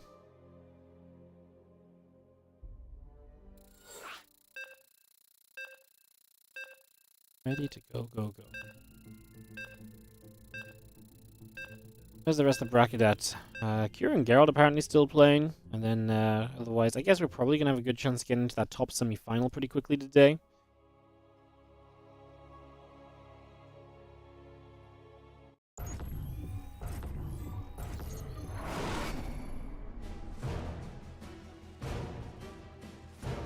Bottom left-hand side, our blue Terran is going to be Team Liquid's Clem. We're putting best of 5 up because we've been casting best of 5s all week, so... My natural instinct is to put best of 5 on the scoreboard, so if you see that, that's just a mistake.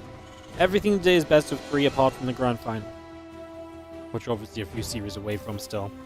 As in the top right, our red Protoss player is ShoWTimE. Kicked off into game 2 of the best of 3 series, so away we go. Get it up and rolling.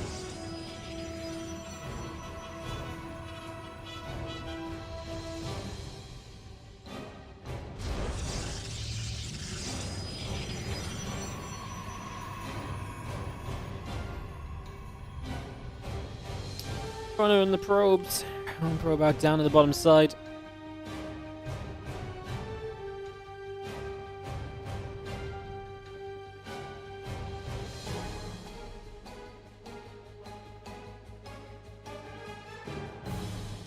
Tracks, SCV, gate, and a probe. Everything looking regular here, just for a few moments to get set up now.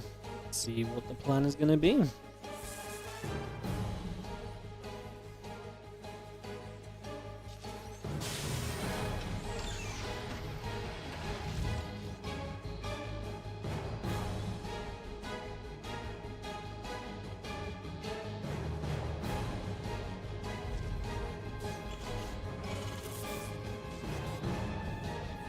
Probe nibbles, as if we take some damage, CC is going to start up.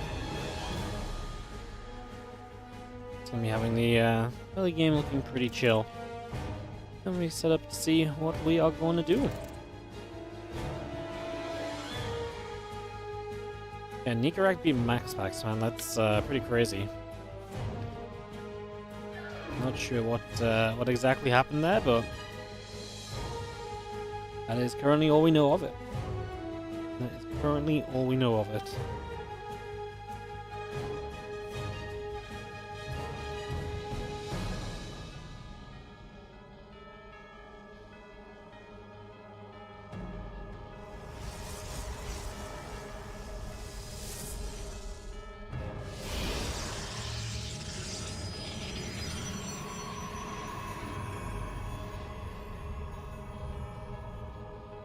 Ferry drops into place, Twilight Council will start.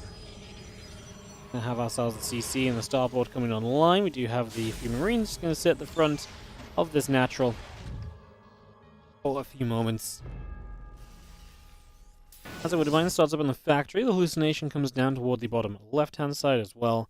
It's gonna come straight across here for the moment.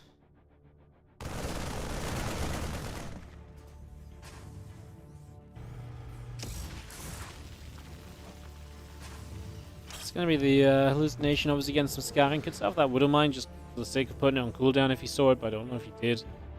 He's gonna try and force that hallucination away. Obviously, Clem could also unburrow the WARDITV, so it's not a guarantee that you'd be able to set it off and to force it onto cooldown. As the blink comes through, the warp gate comes through. These few Marines of Clem are gonna make their way out toward the upper left-hand side. So Clem gonna go and step out towards the top left.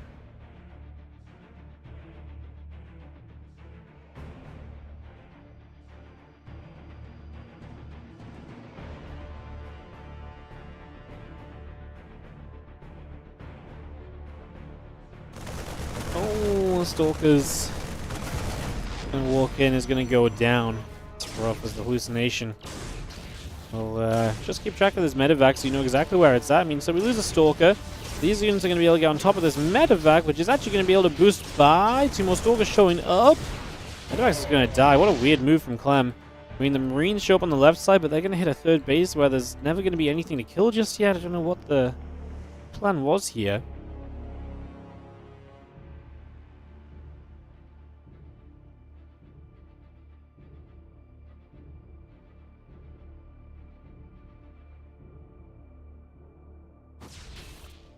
Stalker's going to chase, a couple of Marines are going to be pulling away. Hallucination going to be there too. The rest of the Marines gather together. Marines will get that hallucination. Stimpack and +1 coming about. Barracks going to be finishing up in a few moments as well. Going to be able to swap over to the tech lab.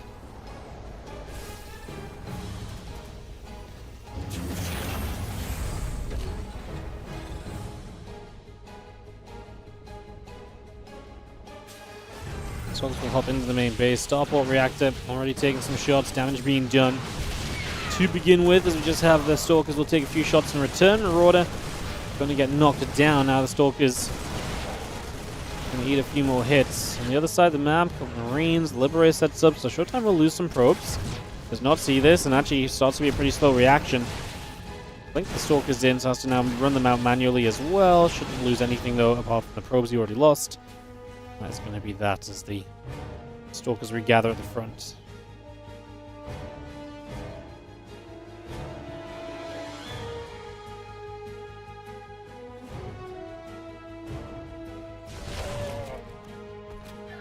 So we've got the Marine charge coming through, the extra gates in production. Stalkers is going to chill at the front for now.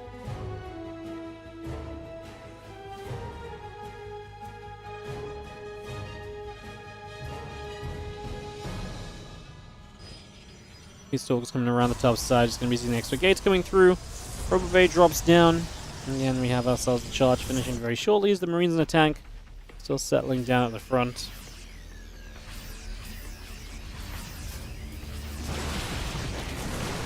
I will step up. It's going to be a good stim. Stalkers going to get chased a little.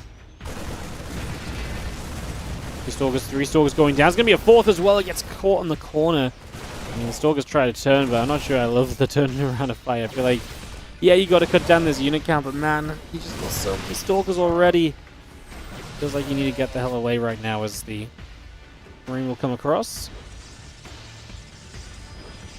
Straight over. On the right side of Marine just trying to pick up some info. Actually sees the Prism if Clem was watching the Marine at that point in time. He does move his camera there now. There's also going to get a Marine kill.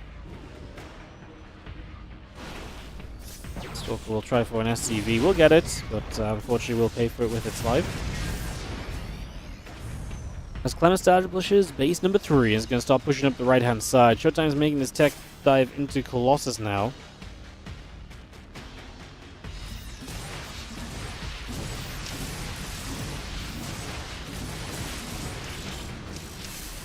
Gets grabbed, a couple of Woodermines trying to burrow. A couple of Zealots already dropping here. Bio's still stepping up.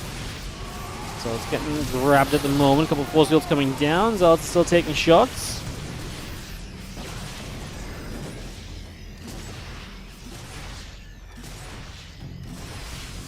Shields are going to fade. Now we step through. Another Zealot taking some damage.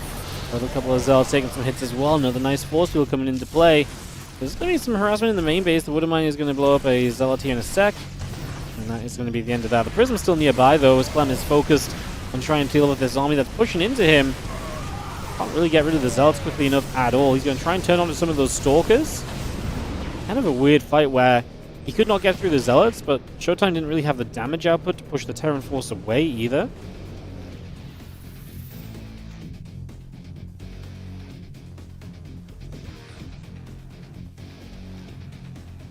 Prism around the bottom.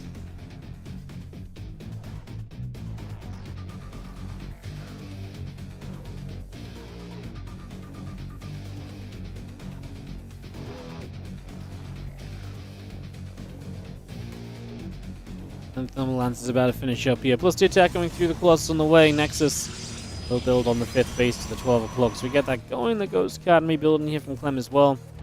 And these two medevacs going to go boosting up to the top left-hand side for the moment.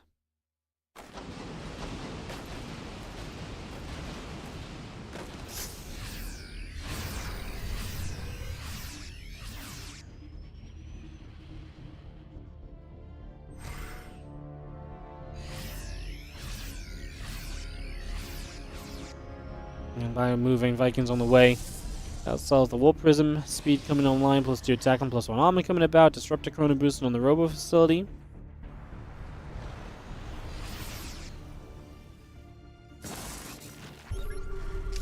Drop a little scan down, still moving around to the bottom. 2 upgrades coming about. Vikings and Ghosts coming through. Widowmines and the missile turret coming up as well.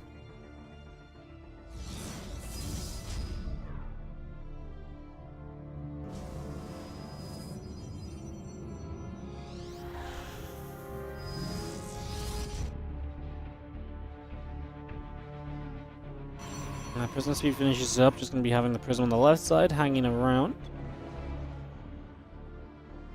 Army step back up towards the upper right a little bit further. 2 upgrades coming about. Vikings and Ghosts coming through. Widowmines and the missile turret coming up as well. Prism speed finishes up, just going to be having the Prism on the left side, hanging around. Army step back up towards the upper right a little bit further.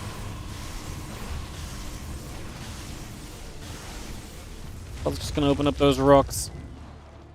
And that rocks will fall. And extra gates coming online. Dark Shrine, Robo Facility coming through. Clem and ShoWTimE getting to these maxed out armies at this point in time. We just take extra bases and we wait for the big fights to break out. We've got the tech on both sides. We've got Colossus and Disruptors. We've got Ghosts and Vikings. We are set across the board.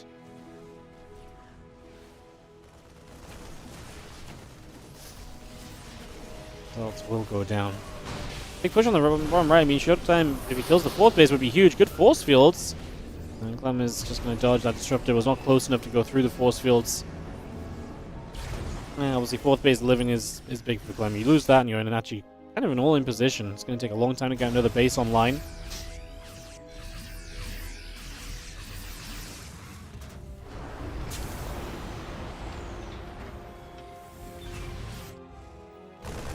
Let's run into the natural. Couple Marines going down. The Widowmines burrow up. SCVs are going to begin to take some damage as well. The 2-2 upgrades are about to finish. Cloaking on the way. +1 ship weapons about to complete. The Ghost will be there. The Zealots fall. Going to be a big stem. Disruptor shots firing. It's going to hang about. Go back and forth still. Now these Zealots come down the sides. Going to go kaboom, and one Zealot goes down immediately.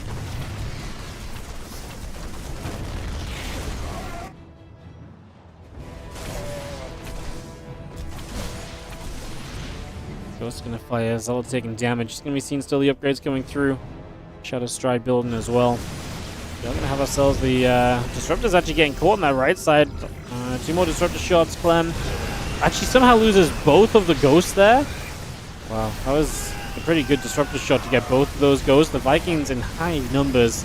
Colossus are just melting. ShoWTimE's army is gone. Wow. That actually backs away, but he should just be rotating to this base. If he goes anywhere else, I'd be shocked. Because that was an incredibly good fight. Like I say, the Colossus just... I mean, they actually just disappeared. They just were gone. As the cannons, the batteries still trying to hold up here. I mean, it's just not going to happen. We land the Vikings. There's only Disruptors in production, so it's a perfectly fine call.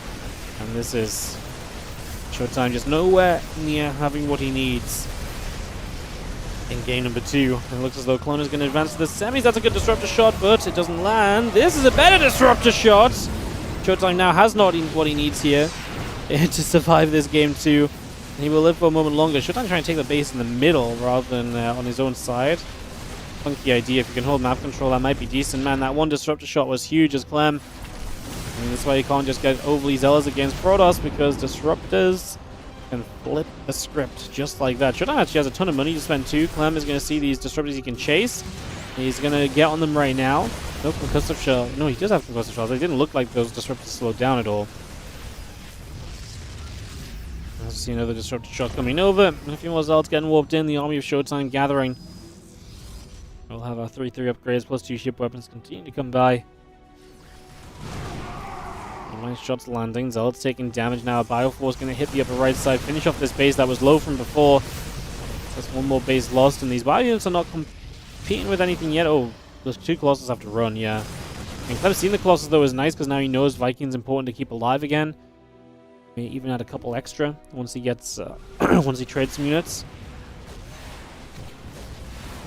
Gets the Prism right there. Let's have it go to the upper left. Knock down a base.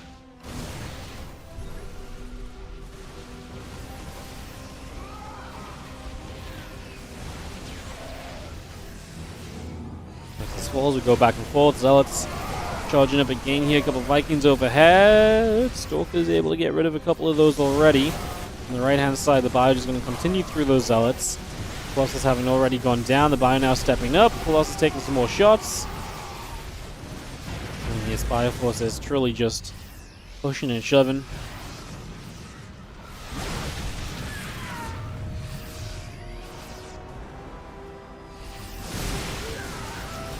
Apparently Geralt beat Cure, by the way. If what I'm seeing is correct.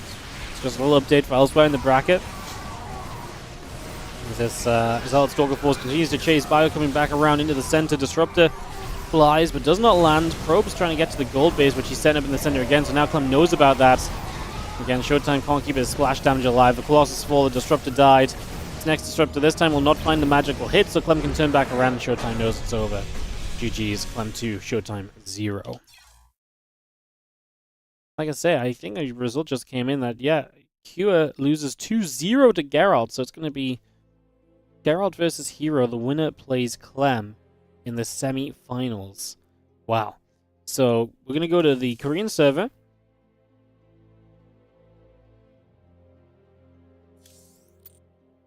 Where we're going to jump into Gumiho versus Classic. And then the winner, and then that's one semi-final. Then the other semi-final will be Clem versus herO or Geralt. And then we have the finals. Madness.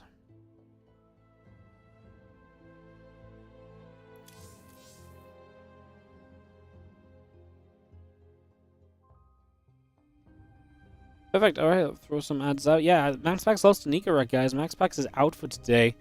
Not even going to get a chance to see him at all. He has been eliminated. Let me show you guys the bracket on screen for the moment. I should be doing this more often than I am, but I keep forgetting.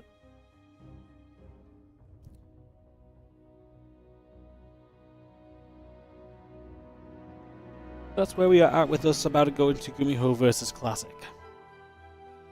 Yeah, Gumiho beats Nicorette, who beat MaxPax in the round of 16. Classic beats Dark. Clem beats ShoWTimE, and herO plays Geralt, who beat Cure. There's pretty ridiculous results today, actually.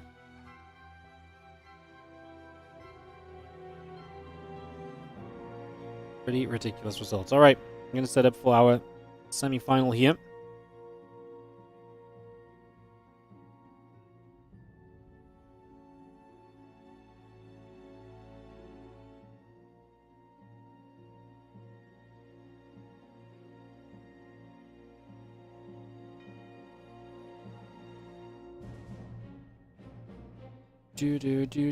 Gumiho's now AFK. Amazing. They were super eager to play 3 minutes ago when they first were ready to go, and now they're AFK.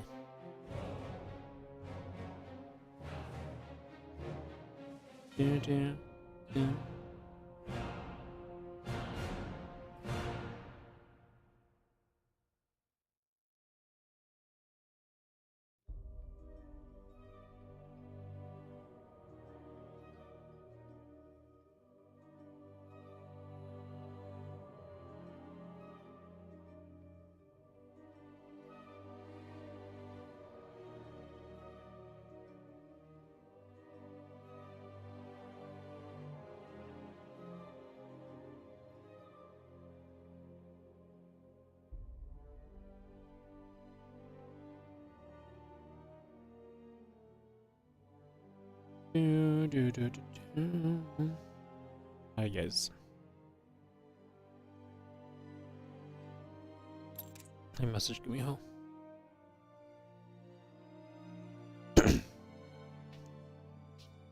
Geralt herO. Geralt herO is on the Korean stream if you want to watch it. Maybe elsewhere too.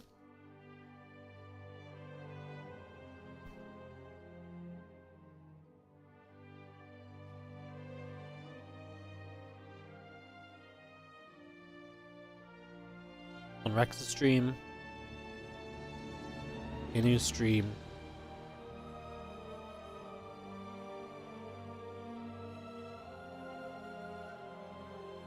They weren't even vetoed, unbelievable.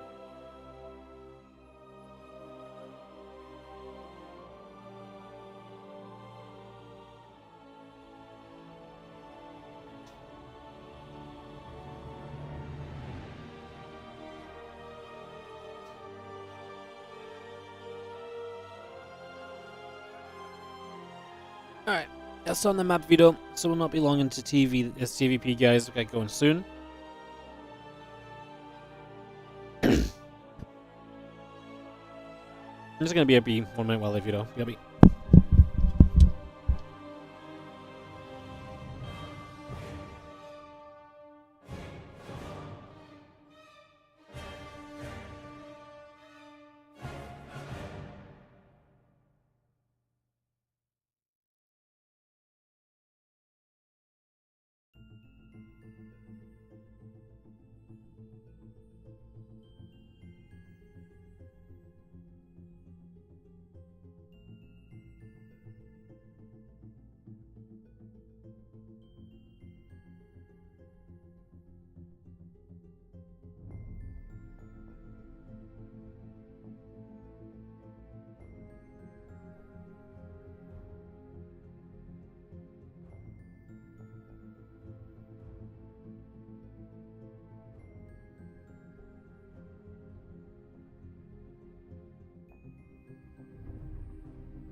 Alright, it is going to be Classic and Gumiho coming up right here, guys.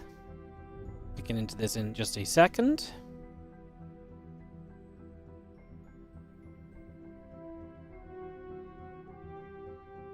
Perfect. Will Gumiho go Mech Classic? I hope not. Only because I think it would look better if he played Bio.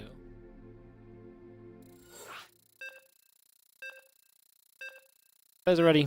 Maybe I'll kick this off. Amazing. Amazing.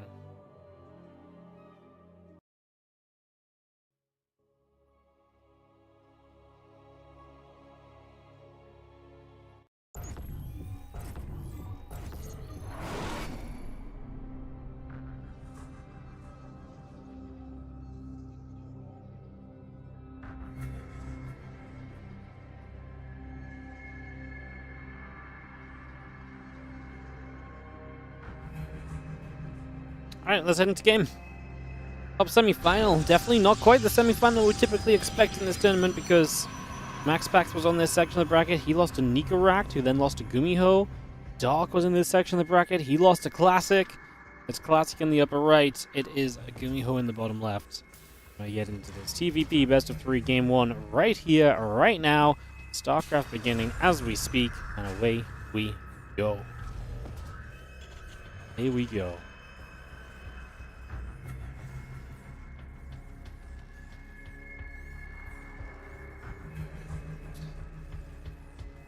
So, getting one of the best of 3, probe of Classic already moving out onto the map a little bit here. Racks in the SCV in production, so we just start that up.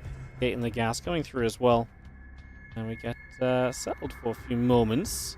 More TVP. It's going to be a lot of TVP. We're going to have TVP in both semi-finals.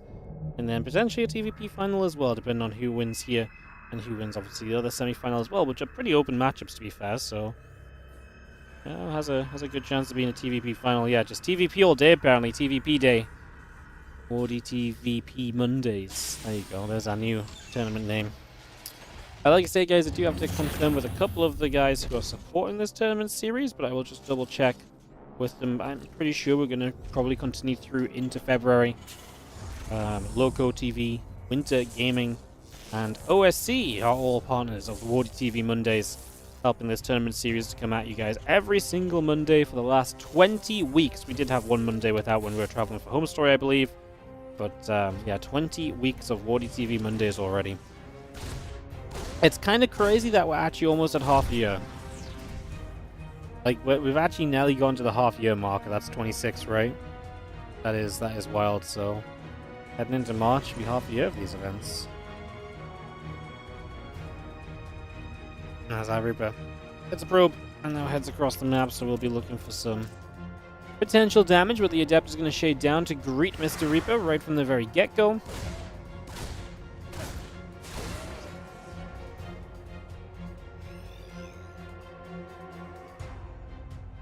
Power council halfway done. Next is about to finish. The Reaper will get pushed away, and the Adept continues to chase.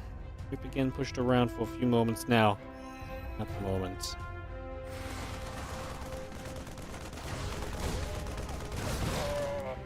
Here, that Marine. The Reaper goes onto the Adept again.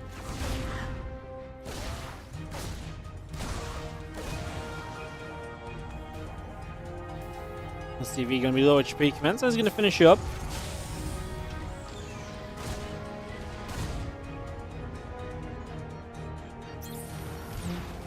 Cyclone locks. The Adept going to take some damage. We'll have ourselves the Reaper and the Cyclone coming through there. Going to be able to get some damage done.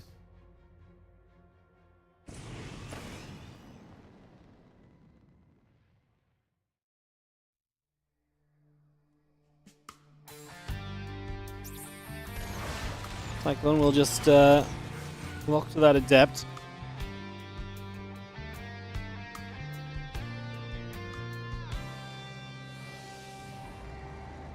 Cyclone Reaper. Gonna come stepping through, Blink coming up, Gates and the Probes coming about. We're just gonna have ourselves the couple of SCVs. Cyclone Marines, Stimpack, all continuing by the Blink again on its way out for the moment. It's gonna be seeing the everything else just kind of settling. I mean, obviously with the blink coming through, Gumiho getting a Cyclone right now. A fast stim, I mean, Cyclone, a few Marines. Have some fast pressure potentially. You actually have a Cyclone already trading with these Stalkers. And we are going to get ourselves one Stalker at the moment. Just right away there. Now the Cyclone goes back and forth. The Marines helping. Can we finish off any of these Stalkers? Yeah, good micro from Classic. Minimizes the potential disaster that was awaiting there. Another nice save. Go back the other way. Zergburger 007, thank you so much for the gifted subs going out to EST Oak Warrior, Intoxicated Fable, Dropship Magic, and Yagnik Cuff. Thank you so much for the gifted, and Bunkerino. Thank you so much for the 5 gifted subs. Appreciate the support. Thank you for helping to make WARDITV Mondays and other WARDITV events keep happening. Thank you so much. Stalkers here across the map. As we do step through, one Stalker goes down already, the other couple Stalkers showing up. Again, have the Forge and the Nexus on the way in, the couple probes and an Observer coming up as well. And again, Stimpack about to complete as the Siege Tank and Marines produce in from Gumiho.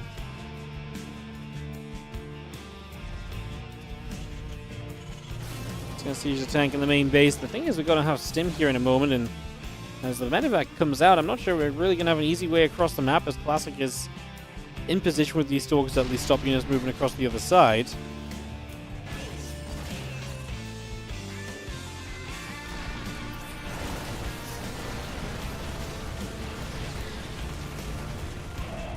Guys, why is every Observer I'm picking going and watching things that aren't happening? God damn it. Alright, well, I'll observe as our Stalkers try and get in and they have a disaster. We're watching this tank reposition. Oh, yeah, I know. You know what? I'm just as bad at observing, if not worse. And it just baffles me when people are so bad. Alright, well, I do have the couple Stalkers moving over the medevac. Going to unload a few Marines. Stalker's going to go after that medevac. That's just going to be seeing our charge now +1 coming up. Going to be seeing Cyclone locking in, Probe going down. And the Stalkers will get that Cyclone as well. So, I mean, Cyclone not really meant to do much more in this game, to be fair, necessarily. As the few Marines will unload from the medevac here. And they will set up on the front of this natural. Some attack, combat shield, all coming through.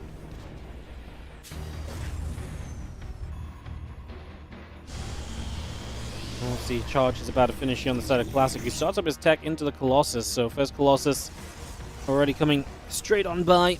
And you have the medevacs and the Marauder still producing through as well. The Observer of Classic making its way down toward the bottom left. Main tank medevac going up to the top. Just figuring out where, what, how, and why. Like to do things these next stages. And stem forward. Zealot will go down. A couple of pylons going to be in some trouble as well.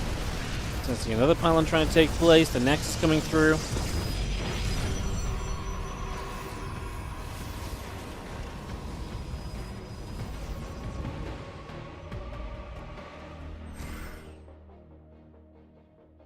Focus is going to blink in after. Marine still being chased.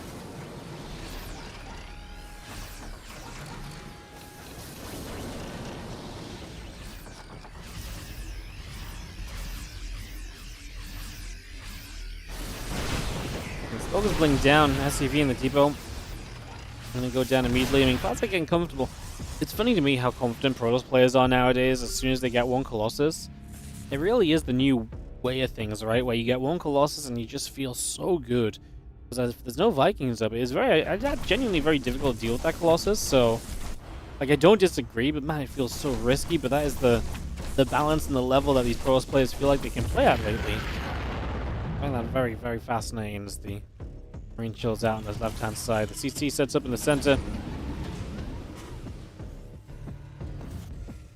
You load up the 4 Widow Mines. They're going to make their way to the front.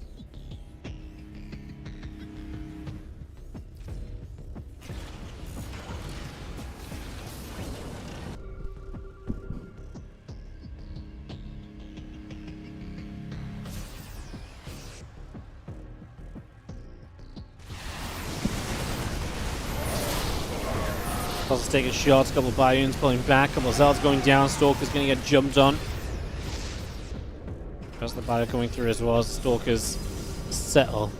You see 6 more Zealots getting warped in here currently. Now the Bioforce going around and actually going to be trying to siege up. Loses 1 tank before it fires 2nd tank. Only gets a couple of shots off. Is the Bio good enough anyways? Still a few Zealots on the bottom. Could do with the Zealot 2 to the top. That Colossus just laser beaming down Marines. We're about to be on Marauders only. That's where Zealots can do very well, and hence this warping is very important, and that's why we step away as Gumiho. Because he knows with the Zealots there, it's going to be tough for the Marauders to do a lot. Otherwise, coming off cooldown, going to get a chance to fire again in the future, and great fight, because actually we come out with both sides in kind of a playable spot. 2 new Colossus on the way up, already back to 2 in total here. Prism speed and the armor upgrade coming by, so the Prism's going to be more active and available. And Gumiho recognizing what Classic is playing into, so he goes full Vikings at once. We actually have a great fight into a great follow-up. Turned into a pretty excellent TVP right here in this game number 1 of our semi-finals. Up on the top a little bit, Marine Marauder going to come through, try and take down that pylon. The Bio going to have to kite away as Zealots are going to come across as well. So the Zealots are going to chase through, a couple of units dropping into the natural. Zealots are going to warp into the main base, but the Vikings play the denial. 4 Vikings to make used against Colossus mostly are a huge part of denying that Prism from coming into place. That is a massive factor.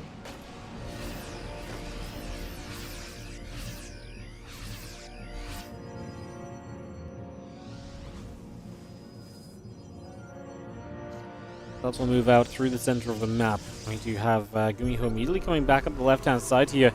96 to 72 army supply is the count at the moment. Scan ahead, Colossus, Stalkers. Well, the Stalkers doing good against the Vikings. 4 Colossus is scary. We're going to turn, we're going to get rid of this 5th base. Classic has the counter-attack, and Gumiho has to evacuate SCVs from his 3rd.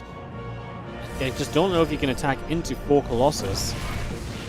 And so he kind of gets halted on the other side of the map, and obviously taking damage on this side of the map.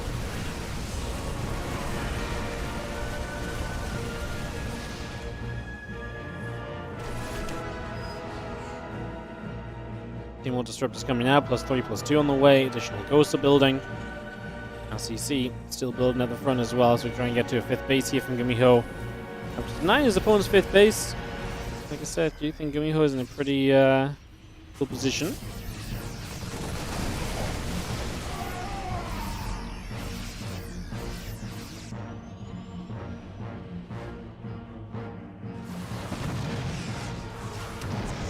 We'll get a few more of these SCVs, so 5 workers go down, goes to the Marauder. Gonna keep cleaning up that. It's 8 SCVs killed. The Prism now into the main base as we just continue to transport Zealots around, and this is opening the attack onto the 3rd for the main army. Gumiho starts to turn toward that. But his turn toward that so quickly is because he hasn't even fully dealt with this in toward the main base just yet. Disruptor shots here are going to be unsuccessful. They get jumped on. Gumiho denies those. 17 SCVs down. The Vikings doing their thing. Marauders now closing the gap on the Colossus. They're going to start dropping very quickly here, but only after 30 SCVs have died. Classic loses a ton of army. I feel like should be killing the Colossus, no? When he focused on the Stalkers for a few moments, I think getting rid of more Colossus would have been a better option. And he's going to get rid of everything in the end. Just the question was more so, what did he lose in the process? Now the Zealots warping into the main base. Bio going to try and get the Prism. Finally, we deal with this, and Classic does not have a lot following out from this. He's got 26 army supply.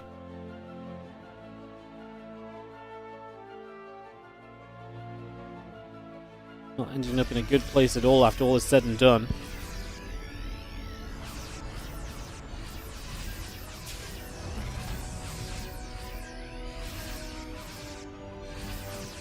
Bio moves back to the middle of the map. 3-3 upgrades. Going to start from Gumiho as well. A couple of disruptors. Thinking about lining up some shots. We're going to get 1 disruptor, going to get 2. Now those Zealots are going to drop. And the Sentry is going to go down. The Stalkers are going to get chased. I think fair to say that we are going to have a little bit too much Bio. As the Stalkers really do just keep on dropping. And that is going to be that, as I don't think Classic survives this game. The Colossus are not going to be protected by anything. If you don't have protection, you're just going to lose out. And obviously starting to pull probes into this does not look pretty. We're going to warp Zealots into the fight. That might buy you enough time to, again, turn this away. Reinforcements with Gumiho are not in high numbers, to be fair. Oh, he's got so much in the main. Yeah, well, like I said, it's going to be difficult for Classic. He's not even producing tech units right now, so He has nothing better on the way up. And this game is going to slip away from him. 15 minutes on leyline will go the way of Gumiho. Ooh. Quite a game. Quite a game. As that Nexus will fall.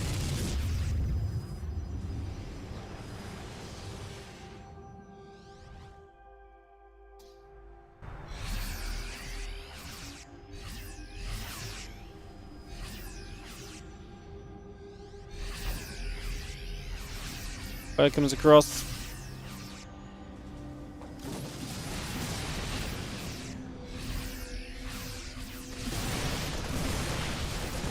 It's going to continue to come through.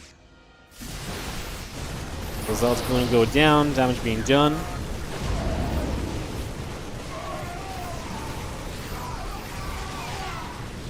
Also, it's going to get into position. I mean, the Stalker's going to try and come about. I mean, we are just going to continue through. Piling goes down. Classic honestly has no way to hold on here. We're casting a done game, and that is going to be GG's. Gumiho takes game 1 of the best of 3. So Gumiho comes out with the first game victory, and we'll be heading to game 2 in a few moments as we head into our second map here, just in a couple.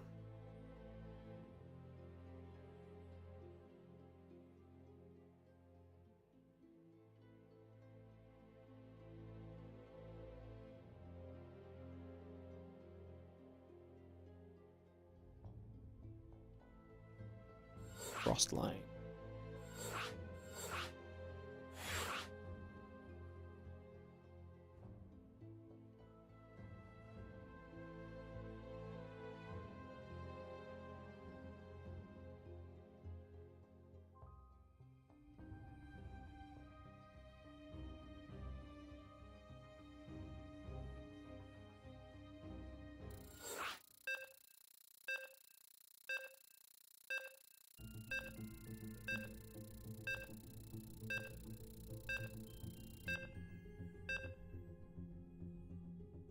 Alright, game 2 coming up.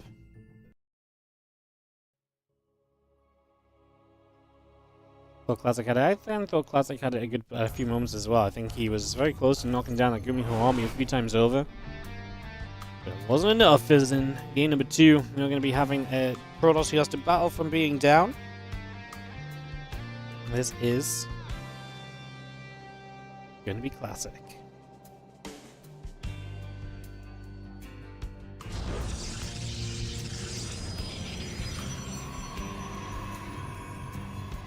Top right, our blue Terran. It is Gumiho.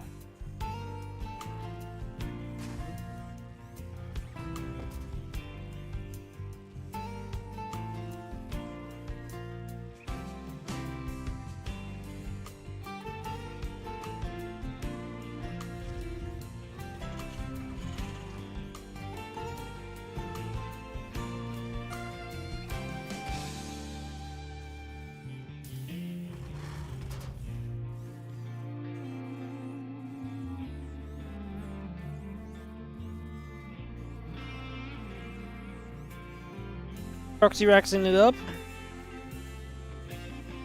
Start us off here.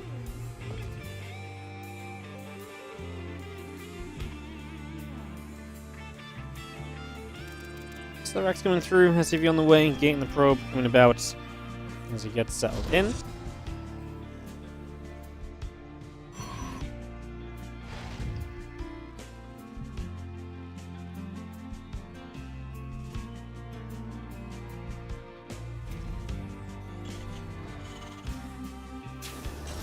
Factor comes up then, and this is going to be a Marauder on the barracks. So actually potential to be very scary if you get a Cyclone out.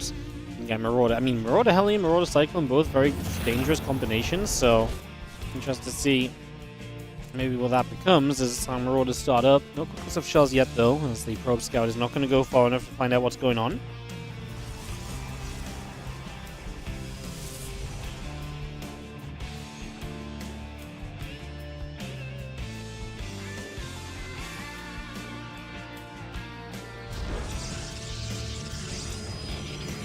As Stargate coming down, again, Concussive Shells coming up, it's going to be Hellion. So Marauder Hellion is the combo. Gumiho getting aggressive here for this game 2 of the series. A couple Marauders already out.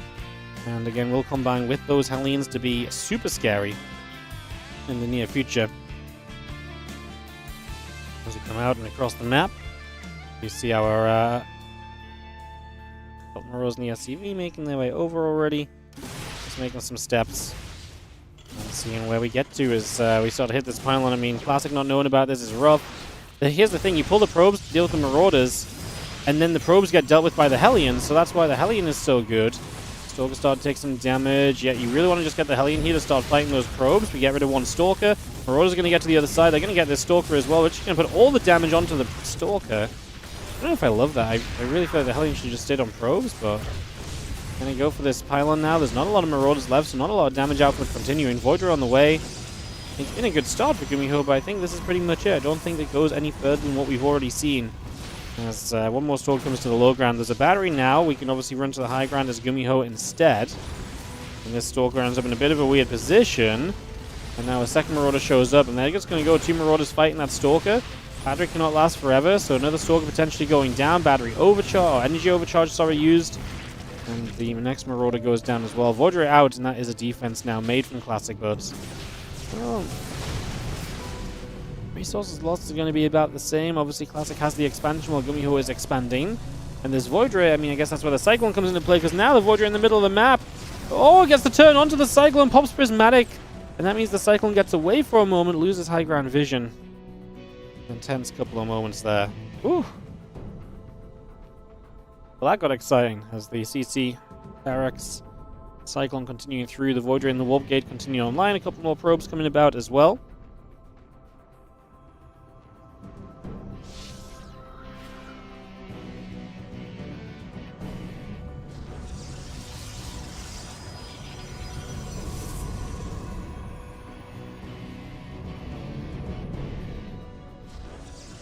The Voidra is gathered together, so that's going to be our play for now. Having those 2 Voids will keep you very safe from anything else for the moment. It's going to be a 3rd Voidra from Classic as well. So we look to get that set up here in the next few moments, bring that into play. It's going to have the Hellion moving out onto the map, so it's just going to come across for a couple of moments. So across we go, make some journeys. Obviously looking to have a little bit of a trek around and just keep an eye on things. Sees the triple Voidra moving out, so it does pick up some information there as well, which is nice. Good to take that information. It's information after all, and gotta have that information to be able to make good and correct plays. So gets that info to begin with. And it's 3 Voidra is now going to approach the front. Siege tank sets up. The Cyclones pull back. Cyclone's going to go into the main base. Voidra is going to have to pull back away there. Cyclone's going to keep running. They're going to run out of space. They're just going to turn and fight. Deactivate Prismatic. Gumiho just died? They lose 1 Voidra. Only building 4 Marines at a time, but for 3 barracks. And we're going to lose some SCVs still for the moment at least, though.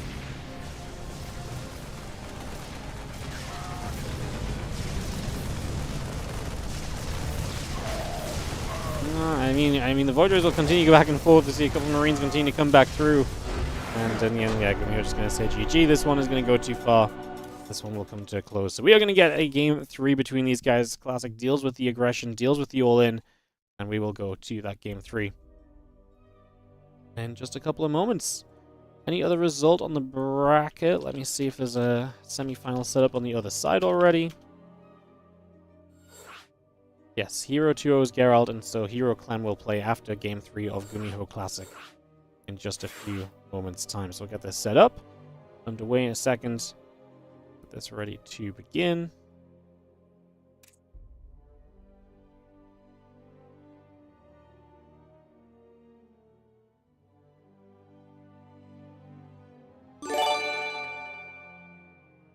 Hey, what's up? I was a fat kid. Thank you so much for the 43-month resub.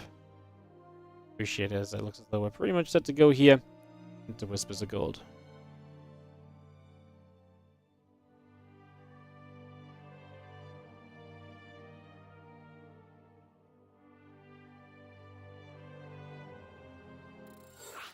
We're just readying up, taking a moment or so, but that's just what the delay was. We are good to go now.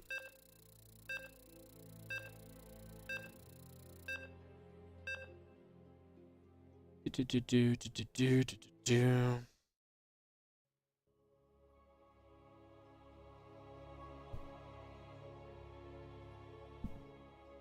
let's go into Whispers of Gold.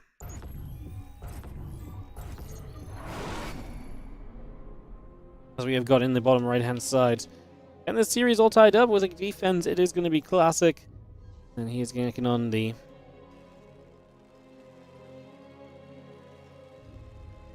Blue Terran. In the top left, it is Gumiho. He already has the audience these days, now that we're waiting for news on EWC. That's fine. I don't really know. My viewership's all over the place for a lot of reasons that aren't necessarily connected to EWC, so... I can't really tell you, honestly. Seems fine, though. Monday Cups are doing good. Yeah, hard to really, hard to really say anything else, to be honest. Maybe down a little bit, but I wouldn't say it's like super serious. Bigger issues is stuff like ad revenue and so on being down is probably a bigger problem right now.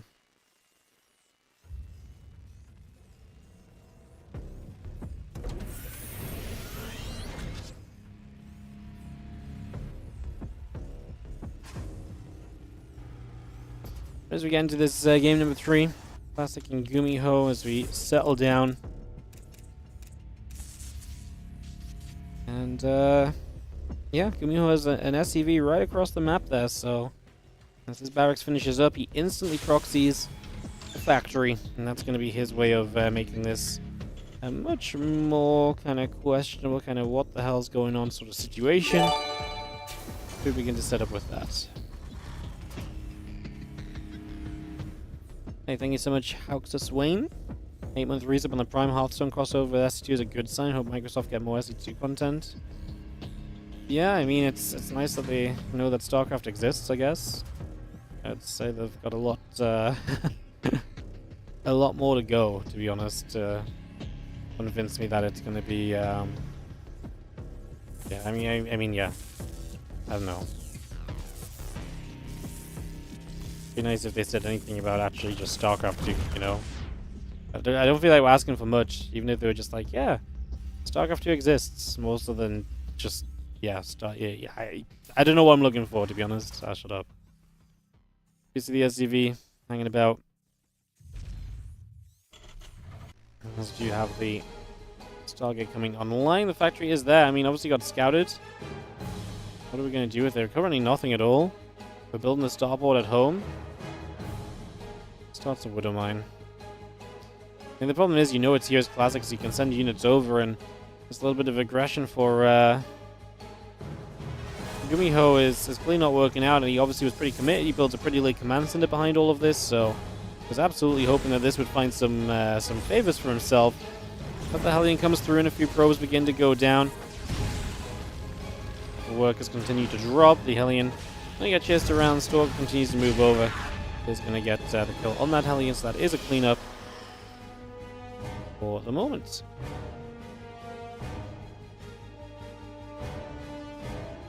So we clean up there. Oracle on the way here now from Classic as he puts his Stargate into use. The Cyclones would be nice in this game, but it's going to be tough to use the Cyclones when the factory is floating home. Can't really build any Cyclones, so that's going to be an issue as well. And I wonder if that's part of... I guess he built the Stargate kind of early, but I think that's definitely a factor. As this Medevac boosts and the Oracle sees it, so I'm going to pull the Oracle back to try and help play defense here. As the Oracle will activate immediately, we go and try and fight these Marines. Got bad micro so far by Gumiho. He actually saved the first Marine for a couple of moments.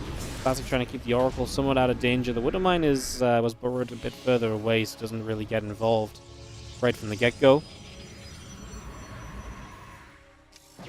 Just going to see the Stalker step up. Widow Mine is going to fire. That is going to be a dead Stalker. The Stalker's going to get there.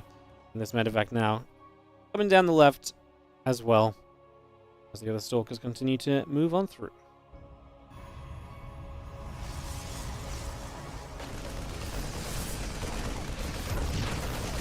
Yeah, Marines is going to go nibbling up on the assimilator, so again, get some work done for a couple of moments. And as that comes into play, we We have everything else, just continuing by. Again, the bunker gets burrowed up, set up. It's going to be a nice safe place, so no problems there. No issues at the moment.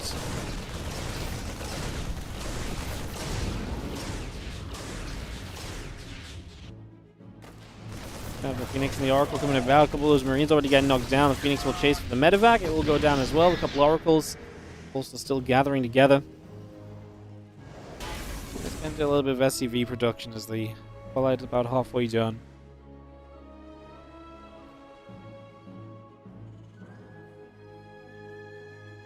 Yeah, I mean, just again using these target units to try and control the game a little bit right now.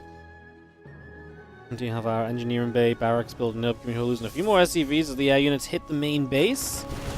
And the Oracle and the Phoenix combining, and 4 SCVs go down. We get one Oracle out alive, super low HP. The other one goes super low. It's not the best couple of moments there. As now the Bio on the other side going to try and hit this third base, trying to get some damage here too.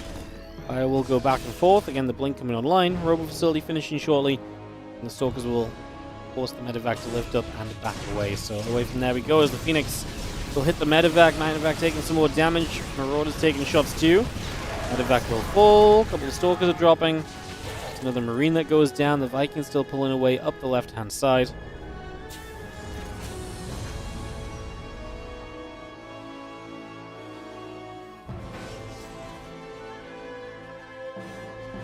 And 2 more Marines coming about. Marauder on the way. Medevac's coming through.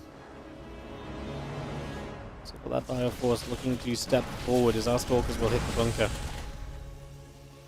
Okay, SCVs pull. Repair that up. Get that back on track. Just for the moment.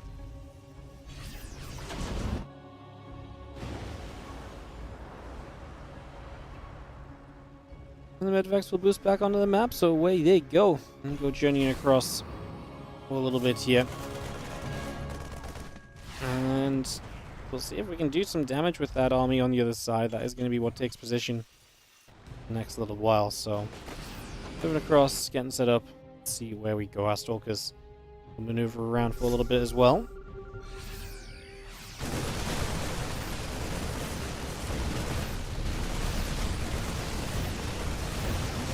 Alright, gets in there. 7 probes going down already. It's going to be the Stalkers going to fight.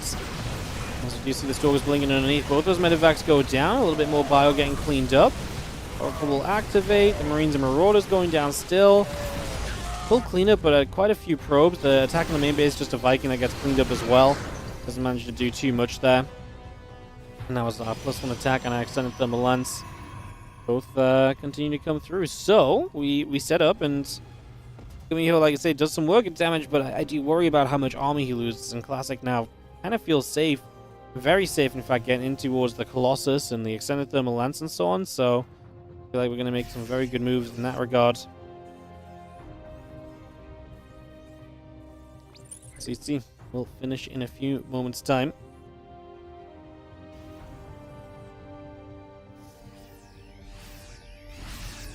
He's going to step around a little bit. Again, concussive shells, armor upgrade coming through.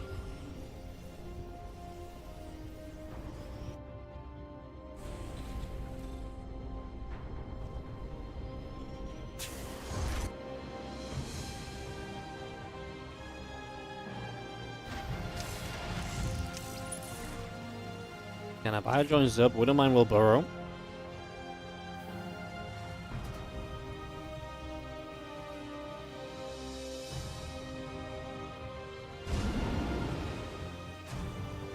That goes back crossing toward the main base.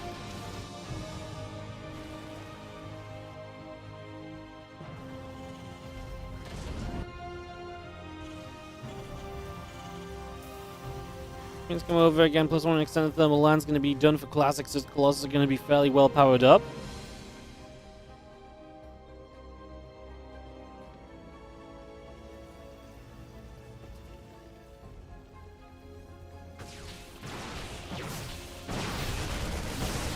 Step up, just going to be seeing the Colossus in that bunker. The bunker's not going to last very long. The problem is you got no good answer to Colossus, and they're going to laser through those Marines.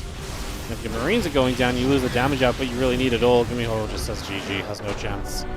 Can't fight that at all.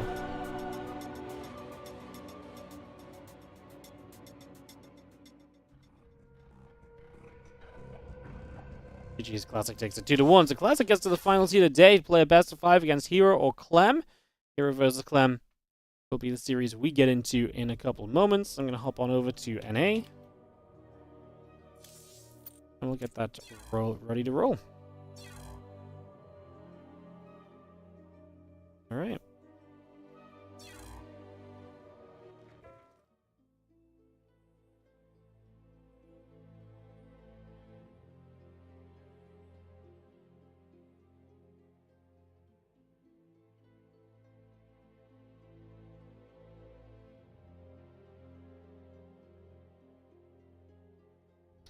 The gold going to be the first map as the lobby comes up. Time to join it as well, but we should be pretty swift to move into this one, guys. Shouldn't be too many issues, so should just be able to go.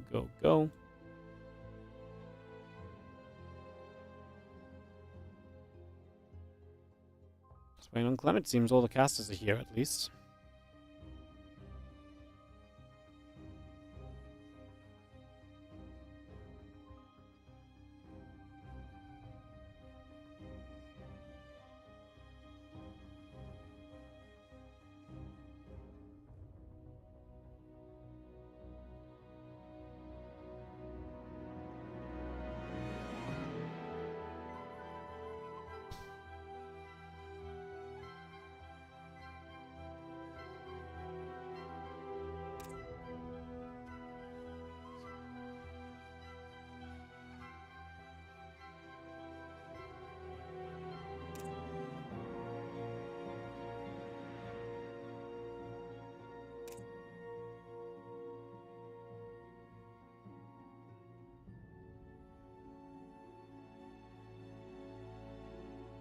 So Clem just AFK. When Clem comes back, we'll get this underway. Best of 3 semi-final coming through, then a best of 5 final.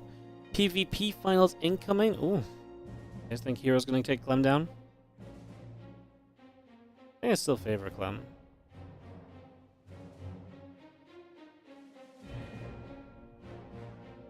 herO beat him the last couple times? Can't remember.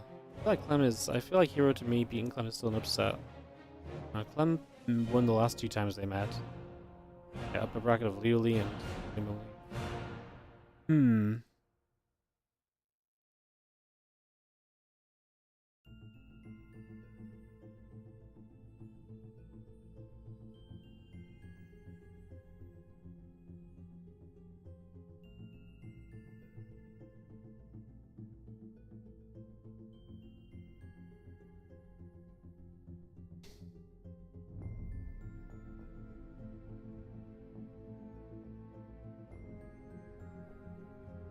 Gogo says, herO, we're just waiting for Clem to say we can go, and we are off and away into our second semi-final, guys. Will Clem off race in the final? Not if he's going to be playing against Classic. Clem only plays Protoss when he plays TVT, and Classic beat Gumiho, so... Let's see what happens. Thank you so much, by the way. We had a Patreon pledge of $100. Even if that's just for a month, that's already been verified for this month, so thank you so much for a very generous Patreon pledge. Appreciate it. Thank you so much. Thank you. It was about half an hour ago. But, I don't get like a ping or anything. I just checked my emails between series and I saw it, so thank you so much. Bottom right hand side as we kick off into game number 1 of this best of 3 series. Now, second semi-final of the day. In the bottom right, it is going to be our blue Protoss player from Dragon Kaiser, aka Weibo Gaming. We have herO.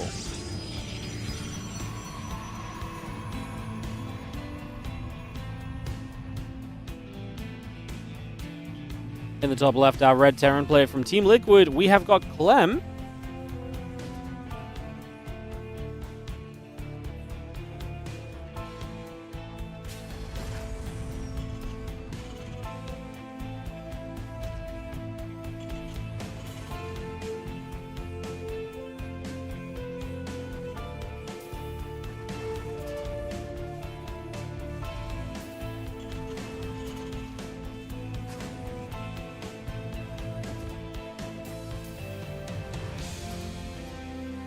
Here in the bottom right, looking to try and take down the guy who keeps on beating him.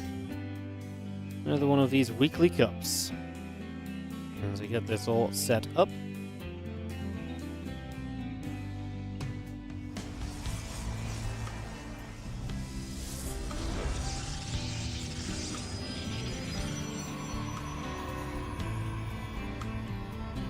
Again, that cyber core starting up here. Reactor coming through. People on the way. Orbital command building.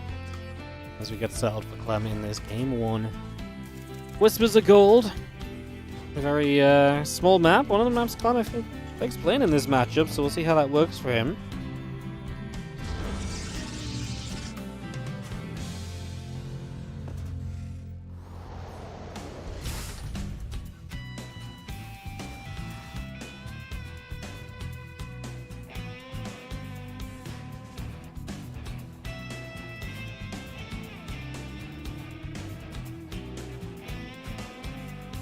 Probe comes up to the right hand side.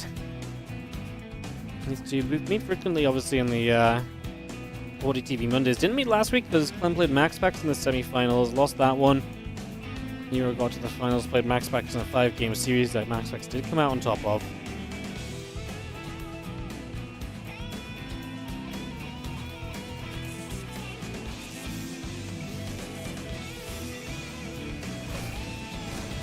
Probe gets killed as it goes up that ramp. The Reaper is able to grab a shot, able to get that one. We have that Twilight Cancel, Stalker, Warp Gate all coming through. A couple of Reapers coming up from Clem. The Hellion starting up as well. Has Maru officially retired or something? No, he's just not. I thought we were free of this question. There's been nothing for Maru to play in. He doesn't play in small tournaments. And so you will not see Maru play until there's a bigger event announced, pretty much. There's been no official retirement. He's signed to a team throughout 2026. Maru ain't going nowhere. Unless there's no big tournaments, then he probably will just not play again. So, imagine Maru's just taking some time off. It's very rare you get this much time off in the world of StarCraft 2. It ain't a bad thing to take advantage of that, I think. A lot of players took some time off. Some people are coming back to playing, some people are taking a bit more chill. Yeah. A lot of Reaper Hellion here. Good grenade. Going to guarantee that first Stalker kill. It's going to be the Hellions going down. They absorb a lot of damage, though. It allows us to get another Stalker. And now we're going to turn on to this one. Can we keep that Reaper alive? So far, yes, we can. Probe started pull. Nice to keep that Reaper alive for a little bit more DPS. That Stalker low. I think we're just going to die for it. Take one more Stalker out. Then we could maybe go into the main. Only one Reaper alive, though. So basically a trade out of units. Resources lost does favor Clem, though. 3 Stalkers and an Adept. 2 Reapers and 2 Hellions and 4 Reapers in the end as this final Reaper will go down. Pretty fun start.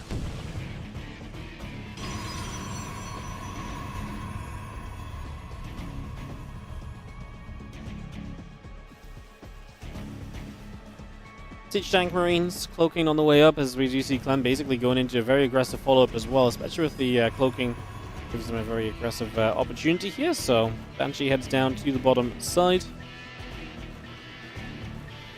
And he's going to be moving across in toward the natural in the near future. I mean, this is a setup here for herO, which is not looking pretty because he does not have detection currently available. In fact, as he gets into the main base, he's going to see the cloak. He needs batteries right now. He needs batteries to save himself from the first Banshee. And he has to start the Robo and then hope the battery does enough. This is terrible. Cloak finishes. Clem is going to realize there's no detection. He's going to chase for a lot of probe damage. And yes, you basically kill probes here until... Okay, there's a battery in the main base, so this is not super dire. And it's pretty bad because the entire natural ain't mining, and we're just going to hit with this Banshee because there's no detection. Just going to work through some of the battery energy and make that a problem. I mean, anything you're doing here, just working your way through those shields. Eventually the battery is out of energy, then you have to energy overcharge, otherwise you lose a whole bunch more probes. Banshee still has energy for a little while longer, there's the energy overcharge at least. Banshee 2 about to show up, by the way, so that's going to be no fun, as the Robo is just finishing now on the natural. And we can obviously go from there. As the Banshee checks the natural, there's still no workers here. Yeah, okay, Banshee 2 just turns around. No workers on the third base either. I mean, this is horrible for herO. Down in workers where you're meant to be ahead. The workers you do have aren't even mining properly. As we head into the main base, and we will get ourselves one probe. And a few more shots, just drain that battery of energy. Again, you've got to be careful now of the Observer. You're aware that that is a factor. As the Banshee comes back through, and a couple more probes taking some more damage. Why not kill the pylon of the Robo? Because there was a battery. He would just heal it with the battery. By the time he saw where the Robo was building, I mean... Yeah, the battery came up. I mean, you could have argued you could have done that initially. And then maybe gone with 2 Banshees, but the problem is by the time you do that and then you try and hit workers, is you're just going to not have done any damage with the Banshee, and then the Banshee, one of the Banshees is out of energy anyways, so it doesn't even matter if he has no robo, and then you have the battery against 1 Banshee, it's kind of just fine, so yeah. I mean, the answer depends on first at what point you mean target the pylon, but secondly, just I think early or late, it was not really an answer.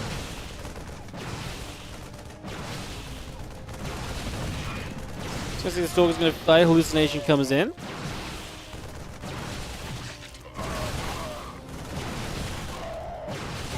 Seeing the Stalker's going to keep on flying a couple of Marines. Going to stim as... Oh, it's not fun for herO.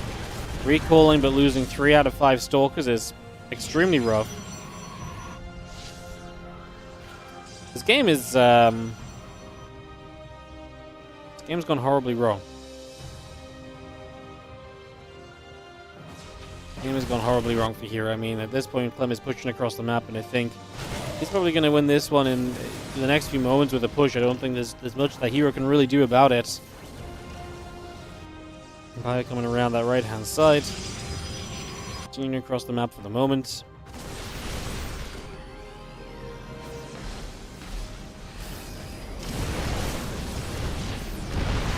Fire gonna shoot. Just gonna see a couple sentries taking damage. The Immortals are gonna step up as well. And we'll be seeing our pylon is gonna get grabbed here. Seeing the Fire gonna shoot. Just gonna be seeing the tanks obviously doing a lot of work. Very difficult for the Stalker Immortal Force to move into this bio army as long as the tanks are there. Tanks going to siege. I think Clem should back away, actually. I don't think he's in any rush right now to kind of, you know, end the game. Just back away, get reinforcements. He's already done a lot here. This Banshee's going to go for quite a few probes before it goes down as well.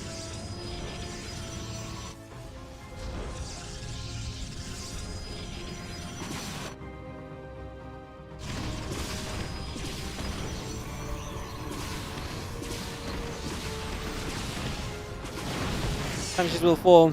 That'll be the end of those at least, so that's something nice. And as you just have the Robo Bay, the Forge, the Observer continue to come through for the moment.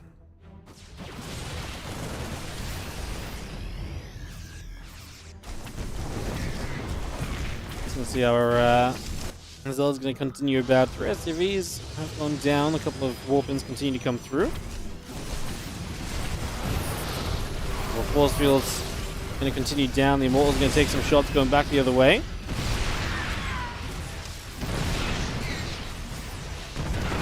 So it's going to take some damage by trying to get up this ramp.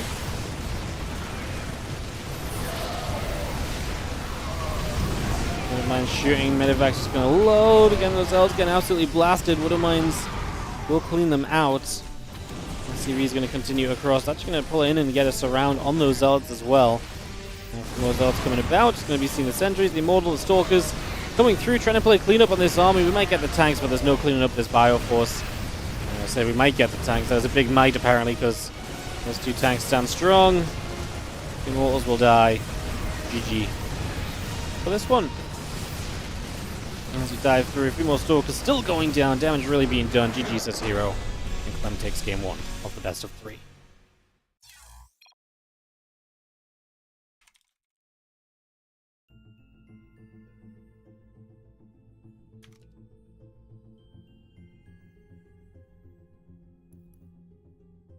Alright, we are going to head into game number 2 here in just a couple of moments, my friends, as Clem takes the first game off of herO. We get our set for game 2.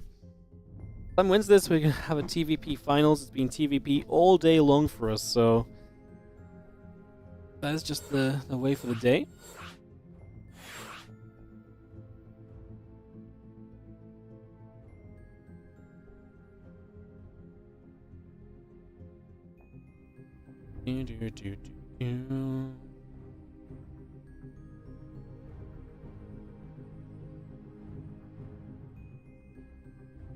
Go GLHF. It's called. And let's go down into Amygdala for our second game of this series. Let's see what we get as herO and Clem go to battle. Again, it's going to be classic in the finals today.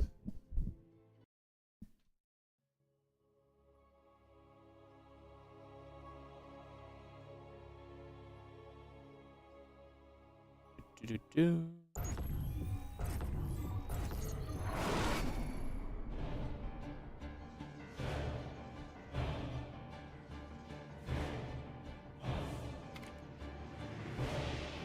Top right, and blue Protoss. It is herO. He is down a game against the red Terran in the bottom left-hand side, Team Liquid's Clem.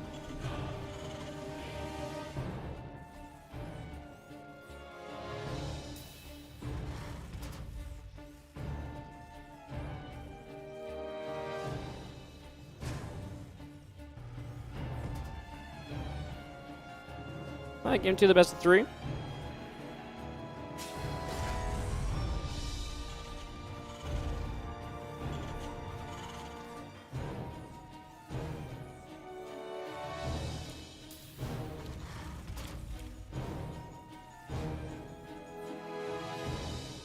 See what Clem brings out. Let's see what herO's potential answer is.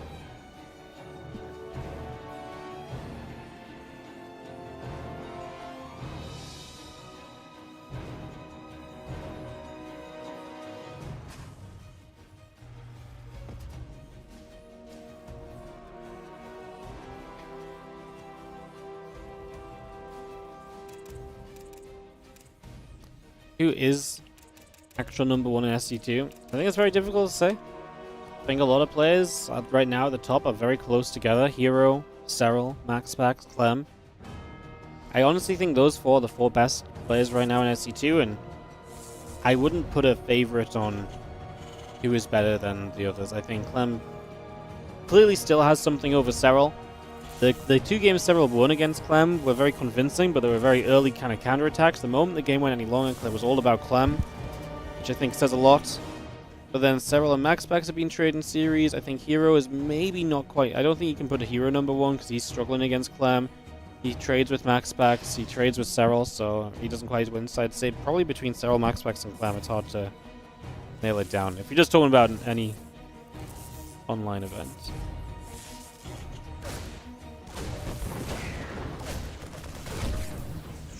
Here he comes over, and is going to play cleanup on the probe. We did lose an SCV though, so an SCV for the probe.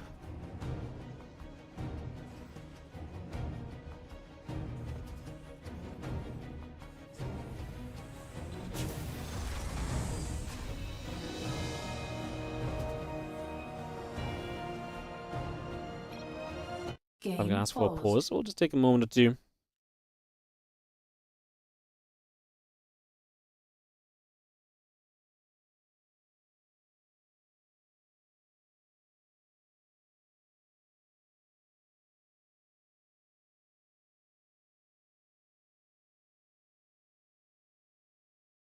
So hopefully not too long. Hopefully we can deal with this. See what happens. Thanks and go says Clem. I'm going to kick this off in a couple of moments, so we'll get that started and resumed. And away we go.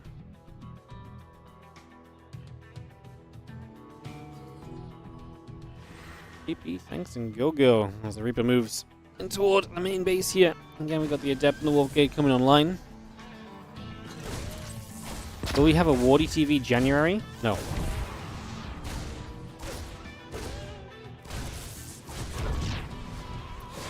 You think we're going to come up with an event in the next 4 days? No. I'm actually away the next 2 days. I haven't mentioned this, but I'm going to be taking 2 days off. I'm going away for a couple of days. I'm going to see something. I'm going to see a show tomorrow.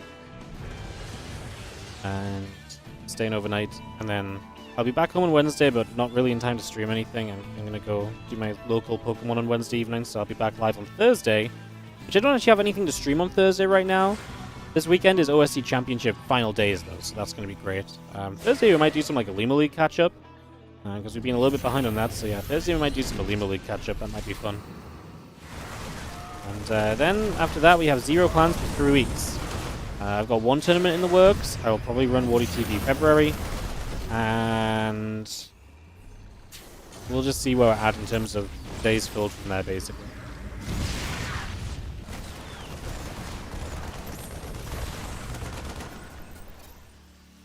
Cyclone and Marine, just going to be there. We push that back. Oracle coming up, the Viking and the Cyclone continuing through, barracks building from Clem as well. Just continue to bring that straight into play. As the other game here, I mean, this Oracle's coming back through. This Oracle's having a fun time.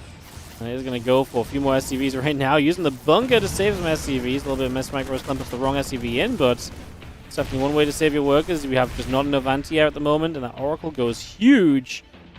However, we are across the map here from Clem, and he's going to push into the natural. herO is currently on 1 Stalker, 2 Stalkers, a Phoenix, and 2 Oracles. Hard to say that you love that, but maybe with the, I mean, actually with the 2 Oracles, not a lot of Marines. He's going to just get away. We're going to try and protect the Cyclone a little bit, but I don't think it's going to be worth it.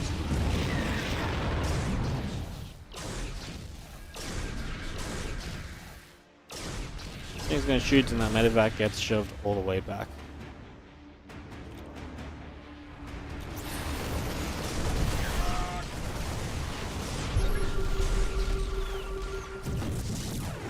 You kill an Oracle, though, which is nice. I mean, in a game like this, we now kill 2 of the Oracles. When you invest in 3 Oracles, if you lose 2, that's actually pretty painful. Oracle has got the speed advantage here, and it is going to outspeed from the chase. Is not going to get caught, is not going to go down as herO. Felt like his position in this game just took a turn for the worse for not really much reason. Oracle pulls back around the top side. I'm just going to be seeing the Marines still moving through the top as well.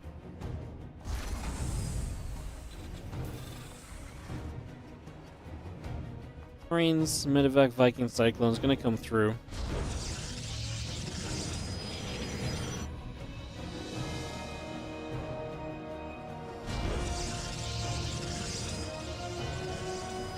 Gateway coming by, Robo Facility coming up, plus 1 attack and charge coming through. The Cyclones, the Marines, and the Vikings still moving about.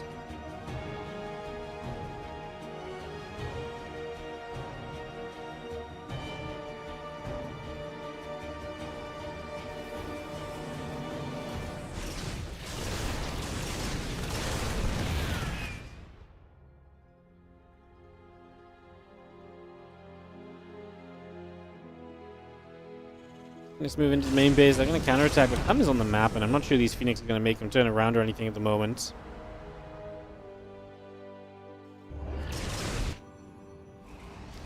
Let's see how Cyclone's going to come stepping up.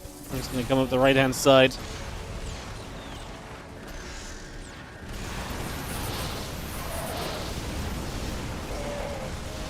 Vikings going to shoot. Phoenix and the Oracle going to be taking some shots. Marines are going to step forward as well. Stays going to catch as a single Marine. Those Cyclones caught in the back from the force fields turned out to be a pretty big deal, because I feel like with those Cyclones there, the DPS might be different enough that Clem just already wins this fight. It's very back and forth right now. herO doing a lot of backing away. Charge about to finish. Only has 2 or 3 Zealots, so I'm not sure how big of a deal it is, as Clem could really do with reinforcements, and they are coming. Just not soon enough to kind of push through in this very moment, so it looks like that will settle right there, and this game will continue on. herO in an okay work count. Still a little bit worried about his army count, though, for the moment.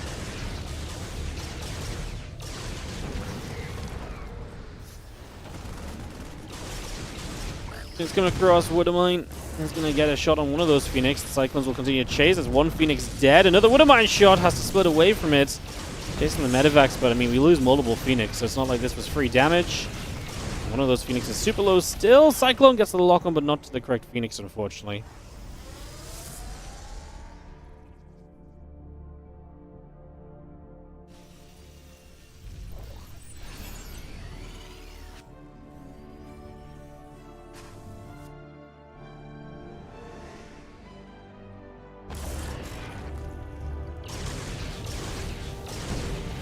It's going to be seeing our Bio coming across, a couple Phoenix coming through, Marine goes down already.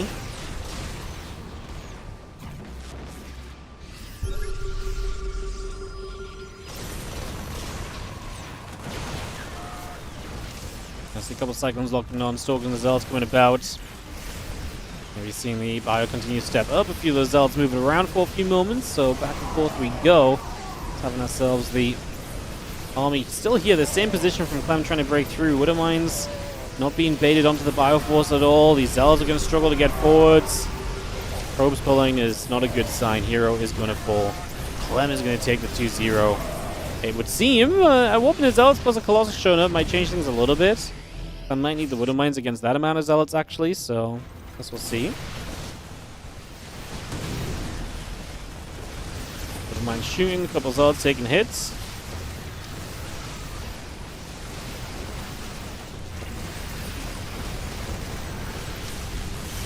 SSO coming through, Nexus taking damage, extra Zealots are going to step up as well. I mean, Clem is going to end up killing this base. I don't see... I mean, one Colossus is nice, it's doing some work, but Clem's doing a great job of keeping Marauders in the front and Marines behind. So Colossus has not yet been able to really target down Marines. Gonna have to pull probes again. I mean, Hero Supply still does not tell a pretty story for him.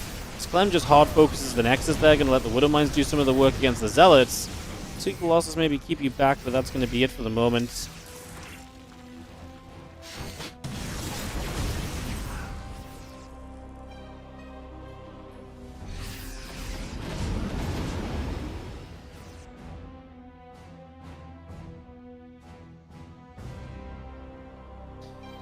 Univex is going to load up. Widow Mine continues to come through.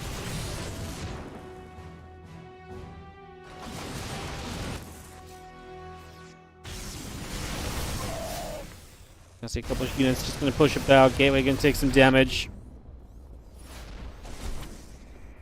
Tommy comes back over. Robo Facility going to get knocked. I mean, Hero just going to go across the map and play the base trade, but base trading with half the army supply does not exactly bode well for you. As the force field will drop onto that bunker. The bunker might drop here. A couple sentries going down. You do see an additional round of Stalkers warping in as we continue to step up. Fire on the right side, getting rid of another base. Missile turret putting some work in. Orbital command lifts off. We're not going to see the Stalker step up to get rid of the Viking. And I mean, Clem is up. Still a significant amount of supply. I mean, again, we are full base trade mode. Would not hate to see Clem step into the main base a little faster.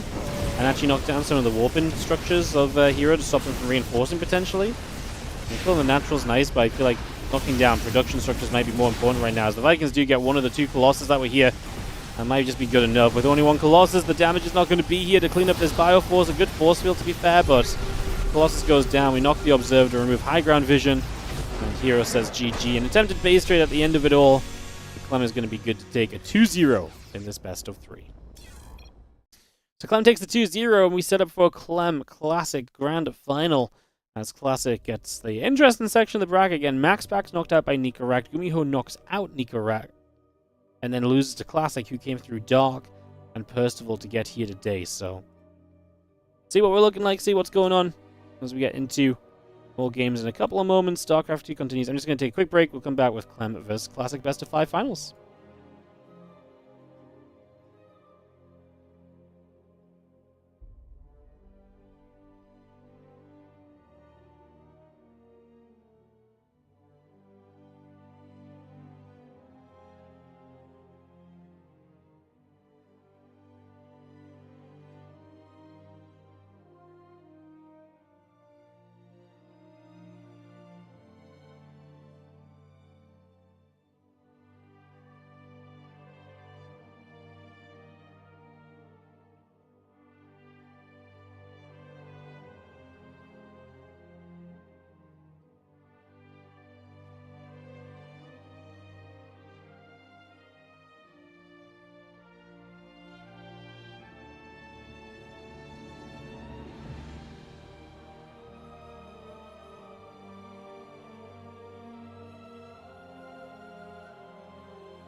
Welcome back, guys. As it's time for another TVP. Grand finals today is going to be Clem versus Classic in the WARDITV Mondays 20. Can Classic take down one of these events? I feel like Classic's been in the final a couple of times. Has not been able to make the final shove into a victory. Oh, has he never been in the finals? Wow, he's only had a few top fours. This is his first time in the finals. I mean, the finals is dominated by Clem, Max Pax, herO, basically. The other players, that's actually kind of ridiculous, the consistency these guys have. As ShoWTimE, thank you so much for the 1-2-3 month resub. Appreciate it. That's crazy. 1, 2, 3, 4, 5, 6. Appreciate it. Thank you so much. As Clem starts in the bottom right for our first game of this best of 5. Classic in the top left. As we get into Whispers of Gold. Small map. As Clem gets into this one early, and I honestly do feel like Clem likes this map a lot, so see how that works for him. We get through these early stages.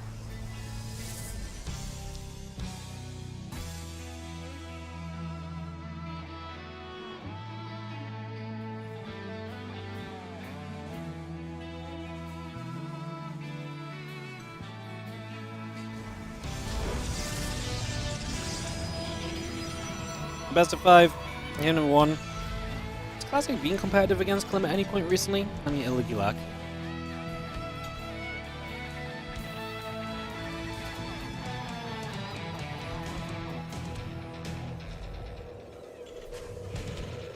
No, he took a map in WARDITV Mondays 16, round of 8. Yeah, he's taken a map here and there, but he's not won a series against Clem since 2023, so Clem is definitely a big favorite going into this one. Definitely looking pretty good.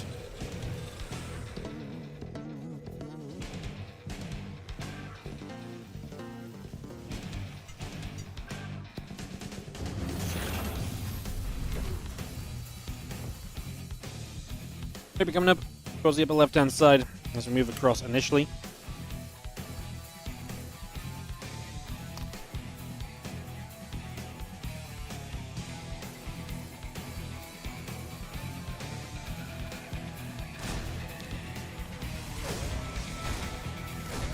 Let's have an hour. Maybe gonna come in for a few shots of damage, so a few hits coming through. Start us off.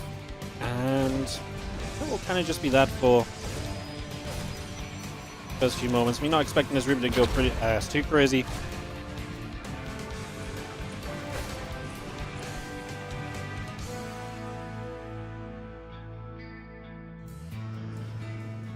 We're just waiting to see where the Classic can come up with some stuff to win. I wonder how he's going to open Twilight Council this game.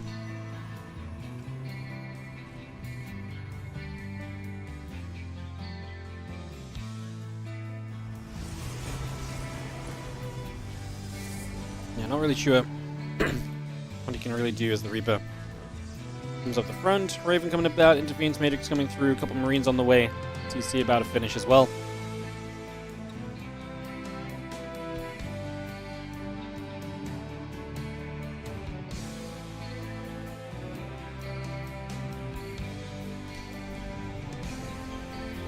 Hallucination will continue out and cross to the other side, so again trying to see where we can go for a couple of moments.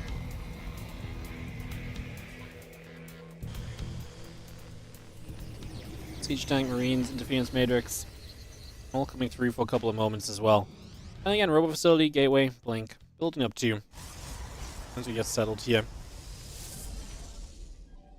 See what the plan is. I mean, I'm just getting the Siege Tanks ready.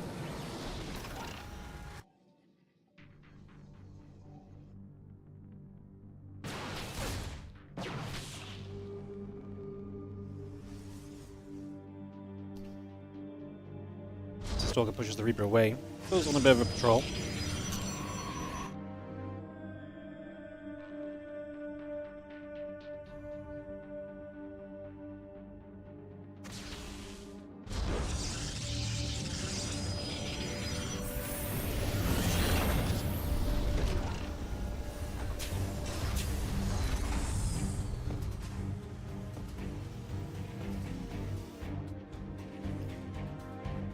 Barracks lands, Marines and Stimpack coming through. You can see another barracks coming online as well.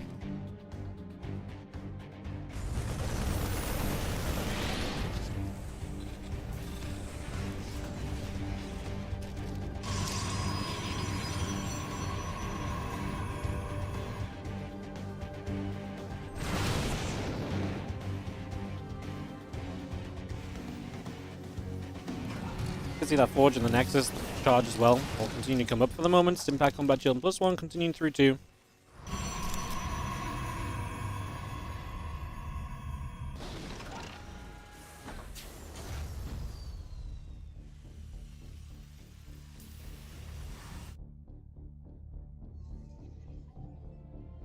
And this game on Whispers of Gold develops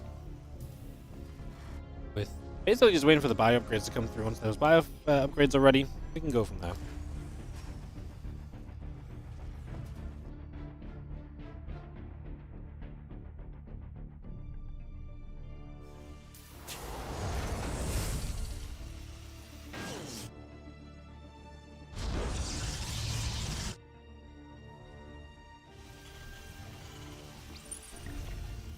Some Combat Shield +1 coming by. Auditor is actually going to drop down, and the couple of sentries are going to go as well. Going to be seeing the upgrades coming up. That's a nice set of auditors. Getting 2 sentries is actually a pretty big deal at this moment, at least. Add a little bit of damage. The Stalker's blinking the main base. That's an awkward position because obviously the tank was in position. The Marines split. Have to recall out. So losing a couple of Stalkers in the process. Really not ideal at all.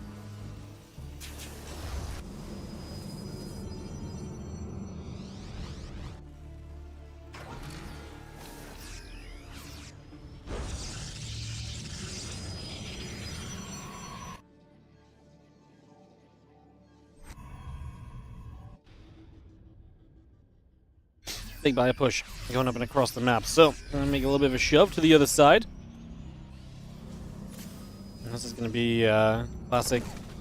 And tested on his army. I mean, first Colossus is about to spawn. This is where you should expect Colossus to be able to be pretty good, right? One Colossus, not much to deal with it. Marines it can target. Even with that range, that Colossus can have a big role in this army. Definitely expecting that already.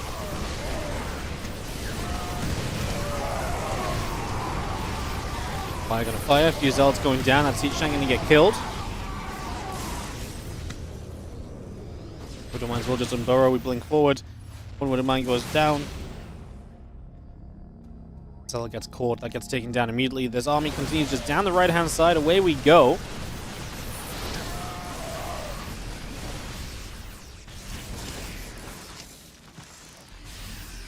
Field on at the ramp. Still got accidental thermal lance coming through. Stalkers, Colossus, and the Zealot coming about as well.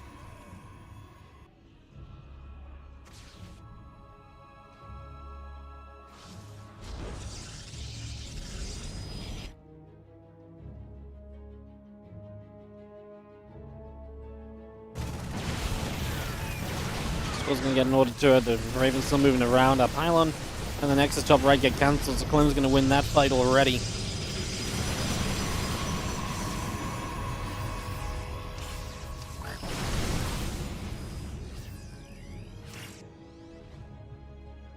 Still Colossus Sentry coming about the bio. Gonna move away a little bit as well. Okay, just slightly as we do have the Stalker still hitting, and a lot of that bio already taking damage. Couple of shots coming through, Sentries and Stalkers. Colossus being kept back as well. Just for the moment.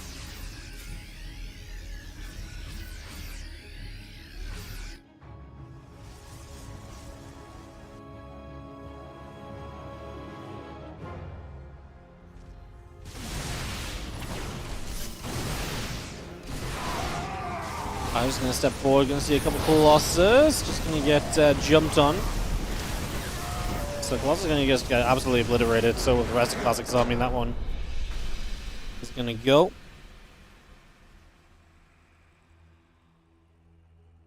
So that will fall, and it's going to be Clem taking game number 1 of this best of 5 in this series. So Clem takes the first game on Whispers of Gold, gets off to a good start.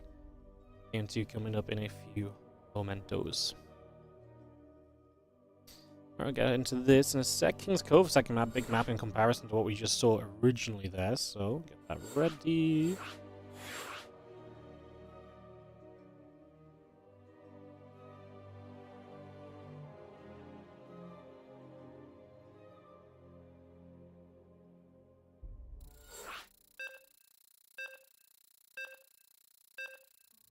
Challenge Jeff gets called.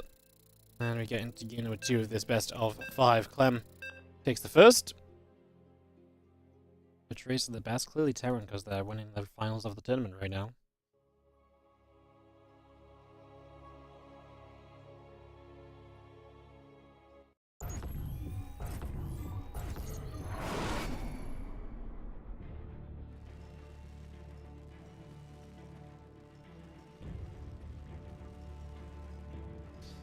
In the bottom right, up one game, is going to be our red Terran player from Team Liquid. This is Clem.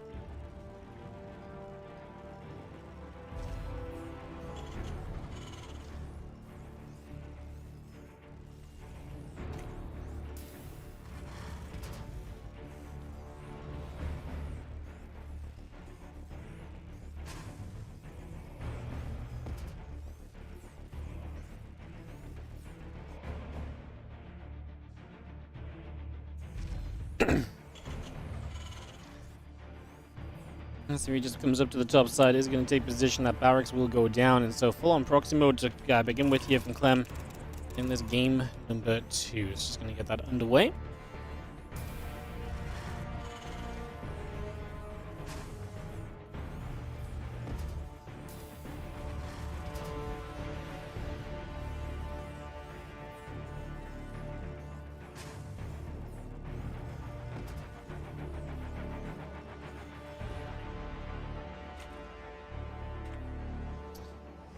Barracks coming up, the gateway coming through. I'm just going to have ourselves the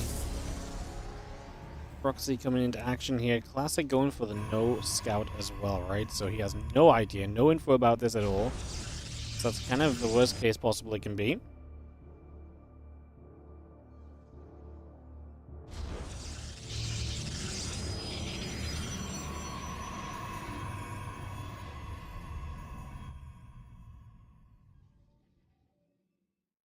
Ripper's still coming up on the barracks to get that going.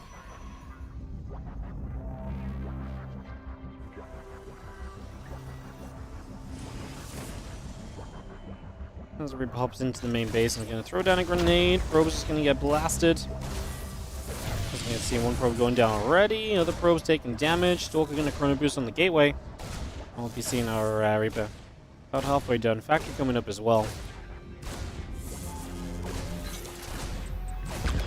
Probe's going to be there. And second probe going down. Reaper comes back over. Again, Reaper and So continuing up right now. And the Reaper escapes away.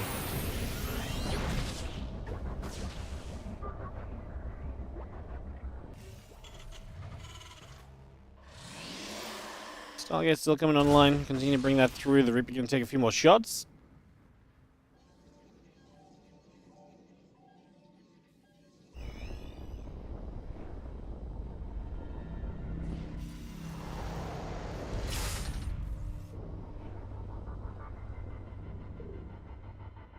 Reaper just moves over again. Starbolt coming through. Take a second to settle down. It's going to be having ourselves the... I mean, this game will develop a little bit. Proxy doesn't do too much in the end.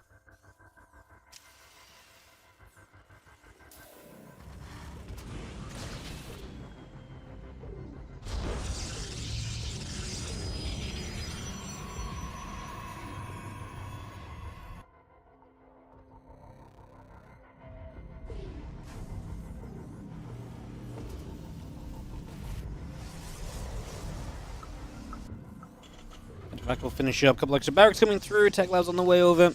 We have ourselves the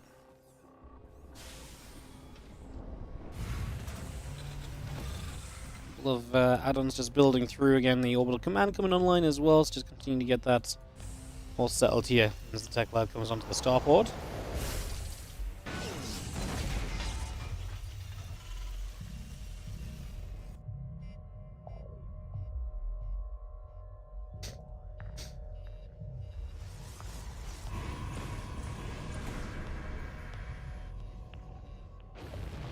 Medevac just drops in. It's going to be 3 Widow Mines coming straight through, and the probe's just going to pull immediately. No mistake there by Classic. So we're going to load 1 Widow Mine back into the Medevac. Always nice, because then you can drop it elsewhere. And the second Widow Mine on board too. The Oracle flies into the main base, though, and it's going to go undetected. So that's going to be a lot of SCVs starting to drop. And compared to what Clem gets done, that Oracle is going to succeed big time, because these SCVs are fully off the line. And Clem's anti-air is about to be a Raven's auto turret, and that's about a couple more... yeah, I mean, a couple more Marines popping too. Oracle can just move away from the auto turret, fight over in the corner. Did take quite a few shots before it did so, though. Second Oracle shows up! Oh, dear. Oh, activate! Do the things, Oracle! Oh, my goodness. Classic is very nearly not letting this Oracle win the game for him, but we'll get back to that now. A few more Marines will be popping. Widow Mines just caught the Phoenix, apparently, on the map. As they got to fire Medevac down, though, I believe. So no more Widow Mine dropping from Clem, and it looks as though he's in genuinely big trouble right now. 43 to 27 workers as Classic does lose the Oracles. It's the only saving grace at the moment.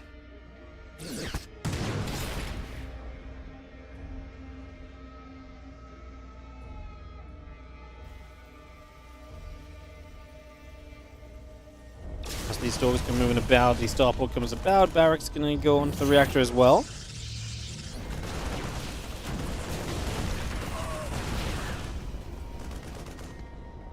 It's going to chase after those stalkers as well.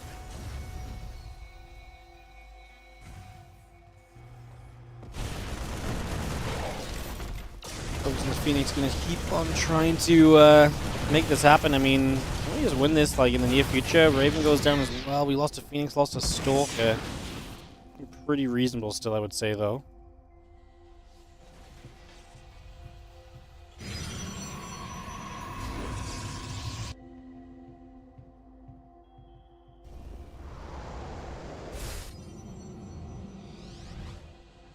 Link is going to try to boost on the Twilight Council.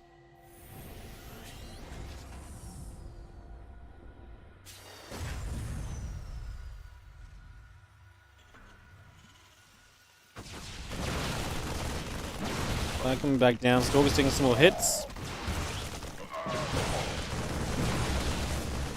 And the Stalker's actually going to take some losses. Clem is on an okay-ish army supply. It's just the worker count of Classic should mean that his supply should skyrocket at some point soon.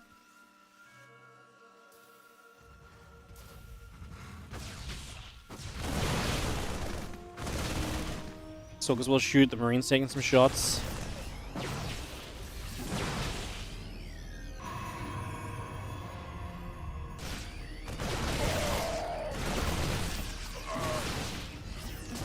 We've seen the Stalker still shooting the Marauder, taking some more damage again.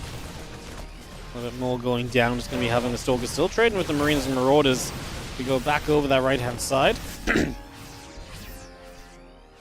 And Gates and Stalkers coming up, charge on the way. I mean, just don't understand how Clem is not more dead right now, to be honest.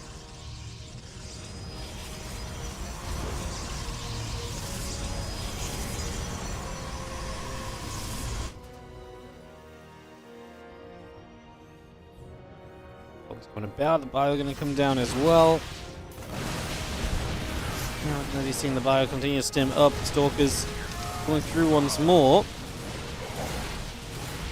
There's just going to be seeing a couple of Widow Mine shots trying to go onto the Stalkers as well. Extra units warping in. A couple of Marines going to get dropped into the natural. The probes have to pull off to the sides.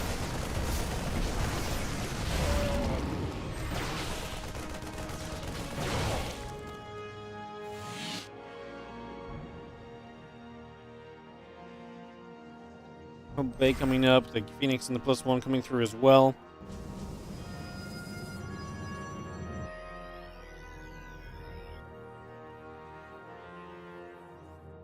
Was ever still moving about again? A couple of medevacs coming around also.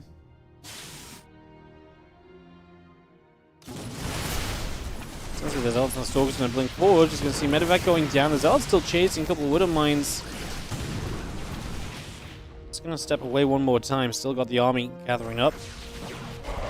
Stalker's going to grab a medevac and the rest of the Marine Marauder coming through. Stone Thermal lands on the way in. +1 attack about to finish on the Forge. 7 additional Zealots.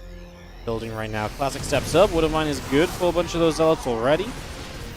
Fire comes down the ram. Stalkers get chased away.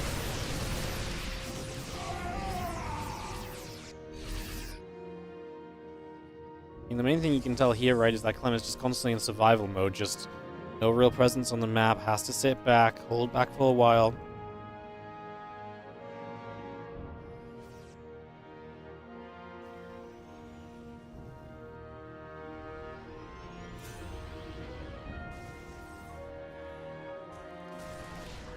This will gather about. The Bioforce is going to step through. We have got a couple of Zealots taking damage again.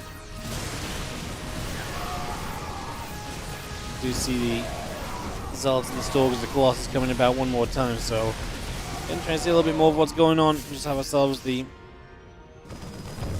Stalkers continuing to move around. The army continues to get settled.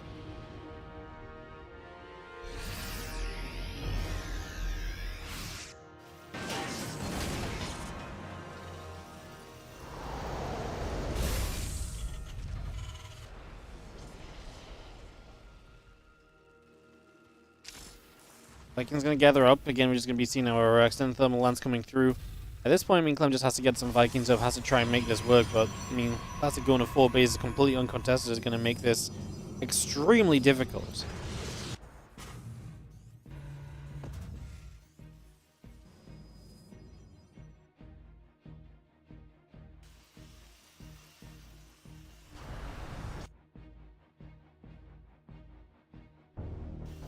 Fire still gathers. The rest of the army from Classic continues to come down to the bottom.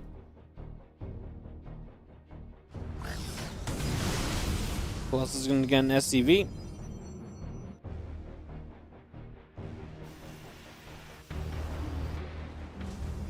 Stalkers just warping in beneath the prism. Again, a few more Stalkers coming now. +2, +1 on the way. Classic 180 to the 180 supply. It's the Colossus that I guess I should be worried about, but then 4 Vikings.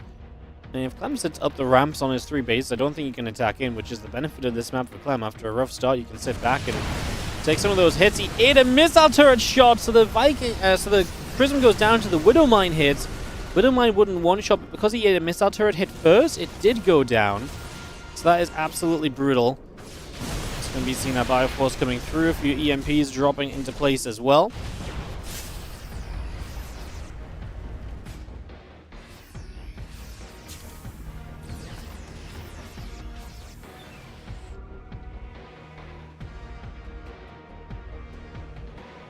SCVs again going down here. Just going to see the 2-2 upgrades, the +1 chip weapons coming about.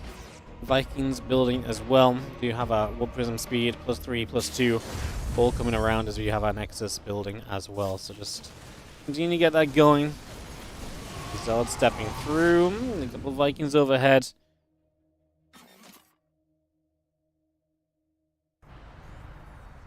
Army of Clem. Back over that right-hand side, just going to be seeing the 2-2 upgrades. About to finish up as well, so Clem will have that, like I say, just playing it slow and steady, which is kind of what you need to do after the start that he had. Yes, Classic is going to get to everything in the world that he wants, but you just got to accept that. You can't really do anything to stop it at this stage. Can't really do anything to stop it.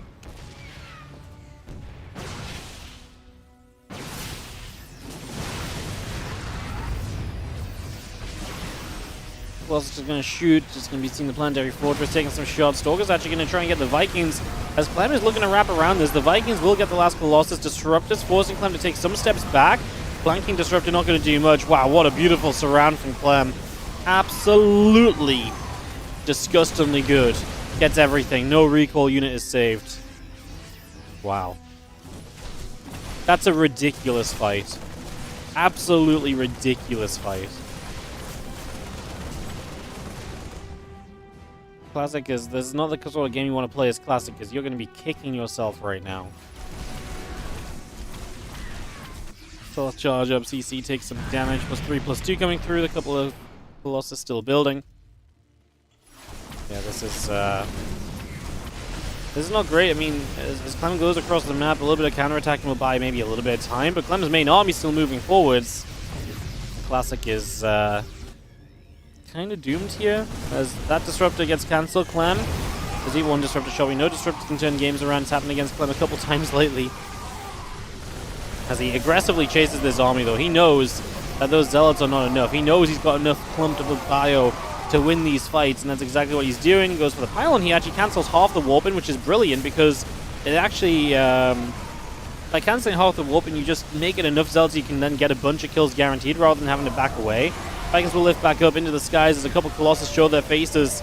Well, not for long. Clem is reinforcing as well, and this is just going to be, I believe, a Game 2 victory to Clem. Classic was sub 100 supply for a few months. We blink in with some Stalkers. Hard to really do much else as that battle goes for some Zealots. EMP on the Colossus. Stalkers taking hits. The units from the other side. GG. And Clem takes a 2-0 lead in the best of 5.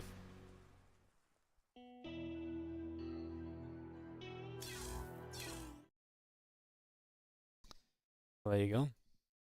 By the way, I don't know if you're still here, Terranzoid, but the perks have been accepted on YouTube. So apparently now there are different YouTube membership levels actually available. So that should actually work now. There you go. I can't believe they were not actually set up. That's hilarious. It actually says they're still in review, but...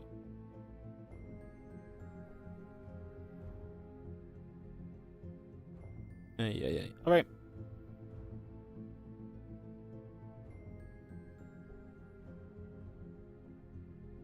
Let's get into the game 3 of this series. Yeah, it says they've been accepted. I don't know if they'll be there yet. Maybe it'll take a while still, but yeah. Appreciate you pointing it out, because like I said, I didn't realize I had to submit them for review. That's so silly in my eyes. Game 3 on ley lines coming up then.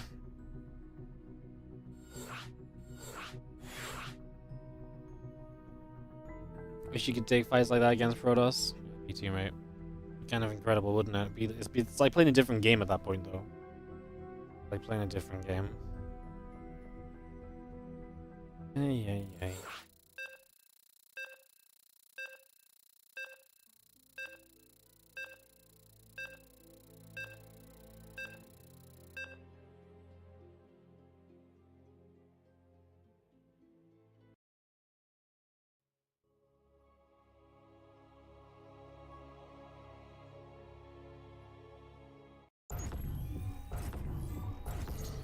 Let's hop in.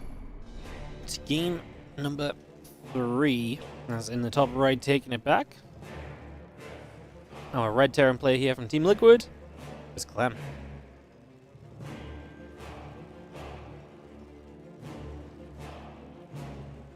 Takes on the blue Protoss. In the bottom left-hand side, we have got Classic. Terranzoid upgraded to WARDITV Diamond. I'm not gonna lie, I don't know what Diamond is, but I appreciate it. I don't know what level that is. It's the one above the standard one. Awesome. Thank you so much. Thank you so much. Appreciate it. Because, like I said, I made these months ago. I made these, like, legitimately last year. I remember when I started streaming again on YouTube, I put some time into it all. I really thought they were already live. God damn it. Appreciate it. Thank you so much.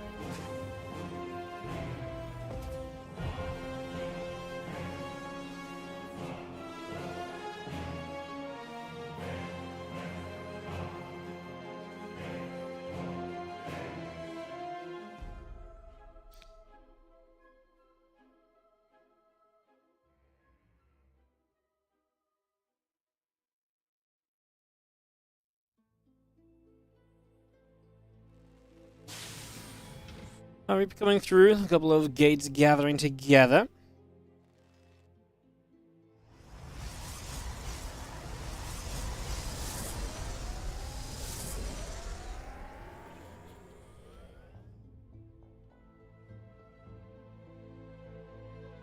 So, proxy time from Classic is he's obviously not having a good time in the longer games, so he's just going to try and get it done here with this game. Number 3, proxy style. Try and take a map at the very least. See what we can do. Reaper is going to come through. Sees it. And now Clem is aware, so that's going to make it a lot more difficult, to say the least. As now the Reaper is going to have to back away for a little bit.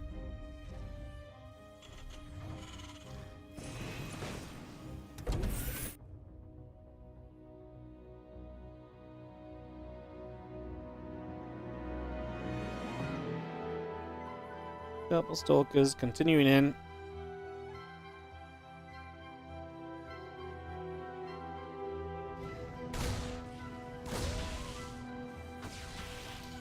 Have the Reaper hopping up. The bunker's about to finish. Reaper and the Marines will get into that bunker. I mean, not ideal for Classic, to say the least. There's a couple extra stalkers still warping in. Warp gate coming through.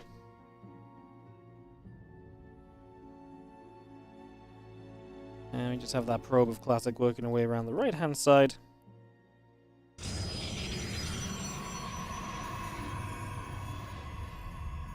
Next is building on the natural. A few units of Classic turn away for a couple of moments as well. This is rough. I mean, you're now expanding late. Twilight Council late, Tekken late. Gateways exposed on the map as well.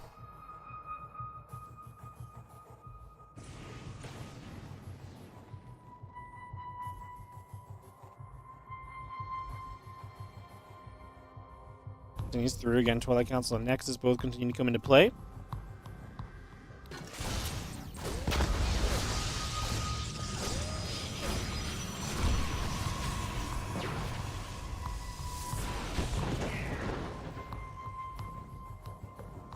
Gonna be a unit going down. It's gonna be seeing the charge coming up the warp gate building.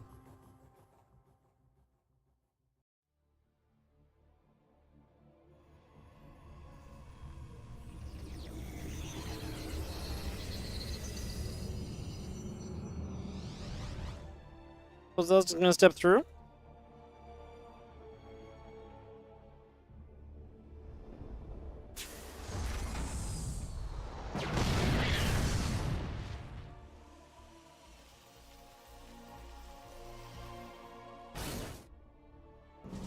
Queen's gonna step up. I mean, we're kind of go in charge. We're kind of just gonna commit.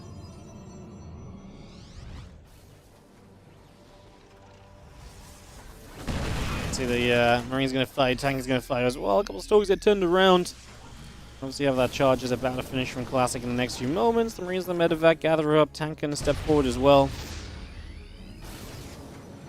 This Tank sieges and the gateway is gonna take some more shots.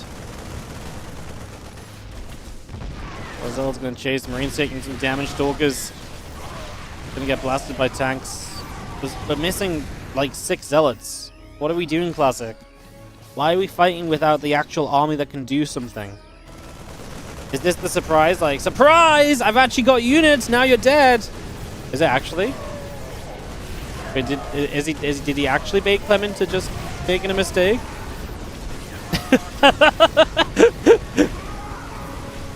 SCV surround. Tanks are not dying yet. The Zealot count is going down. Only 4 SCVs lost. Obviously, Classic is actually building a third behind this, so I wouldn't say he's like all in or anything, but...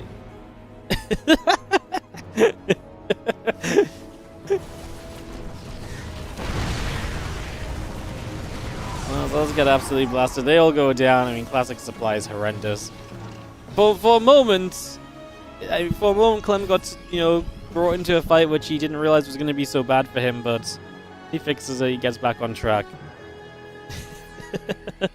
That's hilarious. That is hilarious. Damn, that's so funny.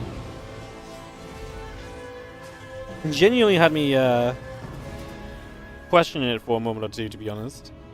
As the Dark Shrine comes up, Stimpack coming in, Tank and Marines coming through, SCVs, Engineering Bay, Reactor, Refinery coming up as well. We get ourselves Classic trying to build up from here. I mean, it's a weird one because I bet Clem doesn't quite know where he's at, right? You know, it's been a weird game for Clem, but I mean, he doesn't maybe know exactly where this is. The thing is, he's got enough to just set up and trade and probably win, so... That's funny, though. Yeah, it's funny. The Marines step up, Pylon will take some damage.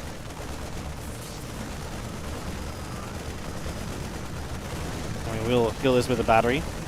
They'll still lose the Pylon, though. The Marines load back up, no losses. Go up to the third base, no defense, because you've got nothing that can move between bases easily. You're literally building Zealots.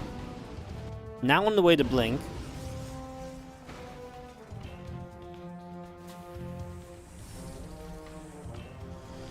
Tanks gather up, medevac still moving around.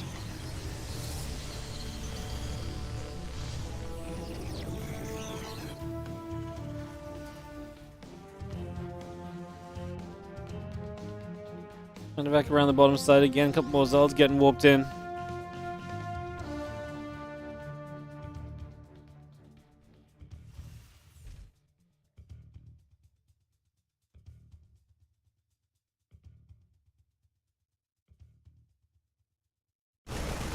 Knock down these gateways as well. I mean, that's something Clem can do very easily, so that's going to be a bunch of production now lost.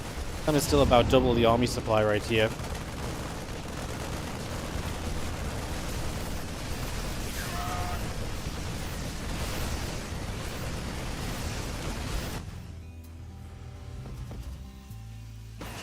What reminds me about DTs are going to arrive. I mean, of course, some chaos. That's what you need right now is classic something, anything that can turn this around, and DTs might just be one of the ways. You need some kind of a comeback mechanism, and like I say, DTs may very well just be that. As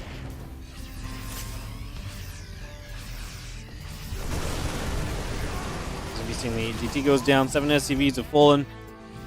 I mean, this was nice, but we're a long way off of having a respectable army.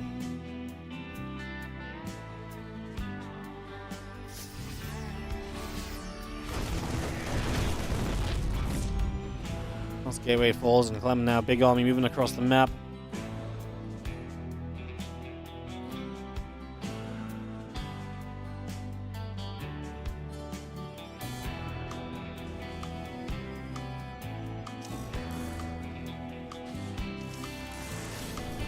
Tanks in a siege, but we're going to step up. We are going to see the Zealots coming from the other side. There's a lot of Widow Mines here that can help against those Zealots as they clump up onto the tanks. Clem gets surrounded, but I'm not even sure I'm that worried for this army because, like I say, it's just so much larger than what Classic is working with here. This is going to be more than enough. The Zealots will fall, that will be that. And this is going to be Clem just needing to scan to clean up the DTs. And the DTs will kill the tanks. I don't even know if it's worth chasing these DTs down. He's going to get all three. I mean, he could have just probably clicked into the third base and waited for the DTs to show themselves again and then scanned, right? GG's. Clem, 3. Classic, 0. One thing Clem does that other Terran pros don't seem to do is mines and tanks together. I think that's more a case of that's not because players don't think of it, it's because it's not like Clem is building tanks and then mines and combining them. He's building tanks early game, and he's doing a great job of keeping them alive. So you oftentimes see him have tanks and Widow Mines combined. Like, it's mostly just the fact that he's so good at retaining units that he's able to have the tanks still alive by the time he switched into mines a lot of the time. And he's not afraid of switching to mines, which maybe is something you can talk on, but I think it's more that aspect. It's not like he's like, oh, I'm going to build a tank or two down, a couple more mines, let's keep that balanced. You know, if this game goes on once those tanks are dead, he's not going back into tanks unless it's like way later in the game. So I think it is... I'm not disagreeing. I think it's just the effect of it is more so that he's just able to keep those units alive, that you see it more frequently. So you're like, oh man, that's a Clem thing. Where it's actually, it's like I say, it's not Clem making that decision, and every other Terran should play that composition. It's just the way he plays allows him to have those moments. So, all right. Thank you guys for joining. I appreciate you all being here. What we're going to do is, I'm done with StarCraft 2 today. I'm not here Tuesday and Wednesday. Thursday, we'll probably do Lima League replays, and then Friday, Saturday, Sunday is OSC Championship playoffs. So, that's the StarCraft plan for the week. What we're actually going to do now is, I'm going to play some... you ready for this one? Something different. Some World of Warcraft. I've decided to join the hardcore classic WoW hype train and play a bit, because I don't really know, I haven't really known what to play lately, and so we're going to play a little bit of hardcore classic WoW, literally starting my journey in OnlyFans. Yes, in OnlyFans. So I'm literally level 1. We're going to do that. I'm going to take a couple minutes and stuff, run some ads, and when we come back, we'll do some, so we're going to play some WoW for probably an hour, hour and a half, 2 hours, something like that. So yeah, I'll be just a couple minutes though, guys. Run some ads, and then we'll be back with non-StarCraft. So if you're here for StarCraft, thanks for watching, and I'll see you guys on Thursday for more SC2. Alright, BRB.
Hello, friends.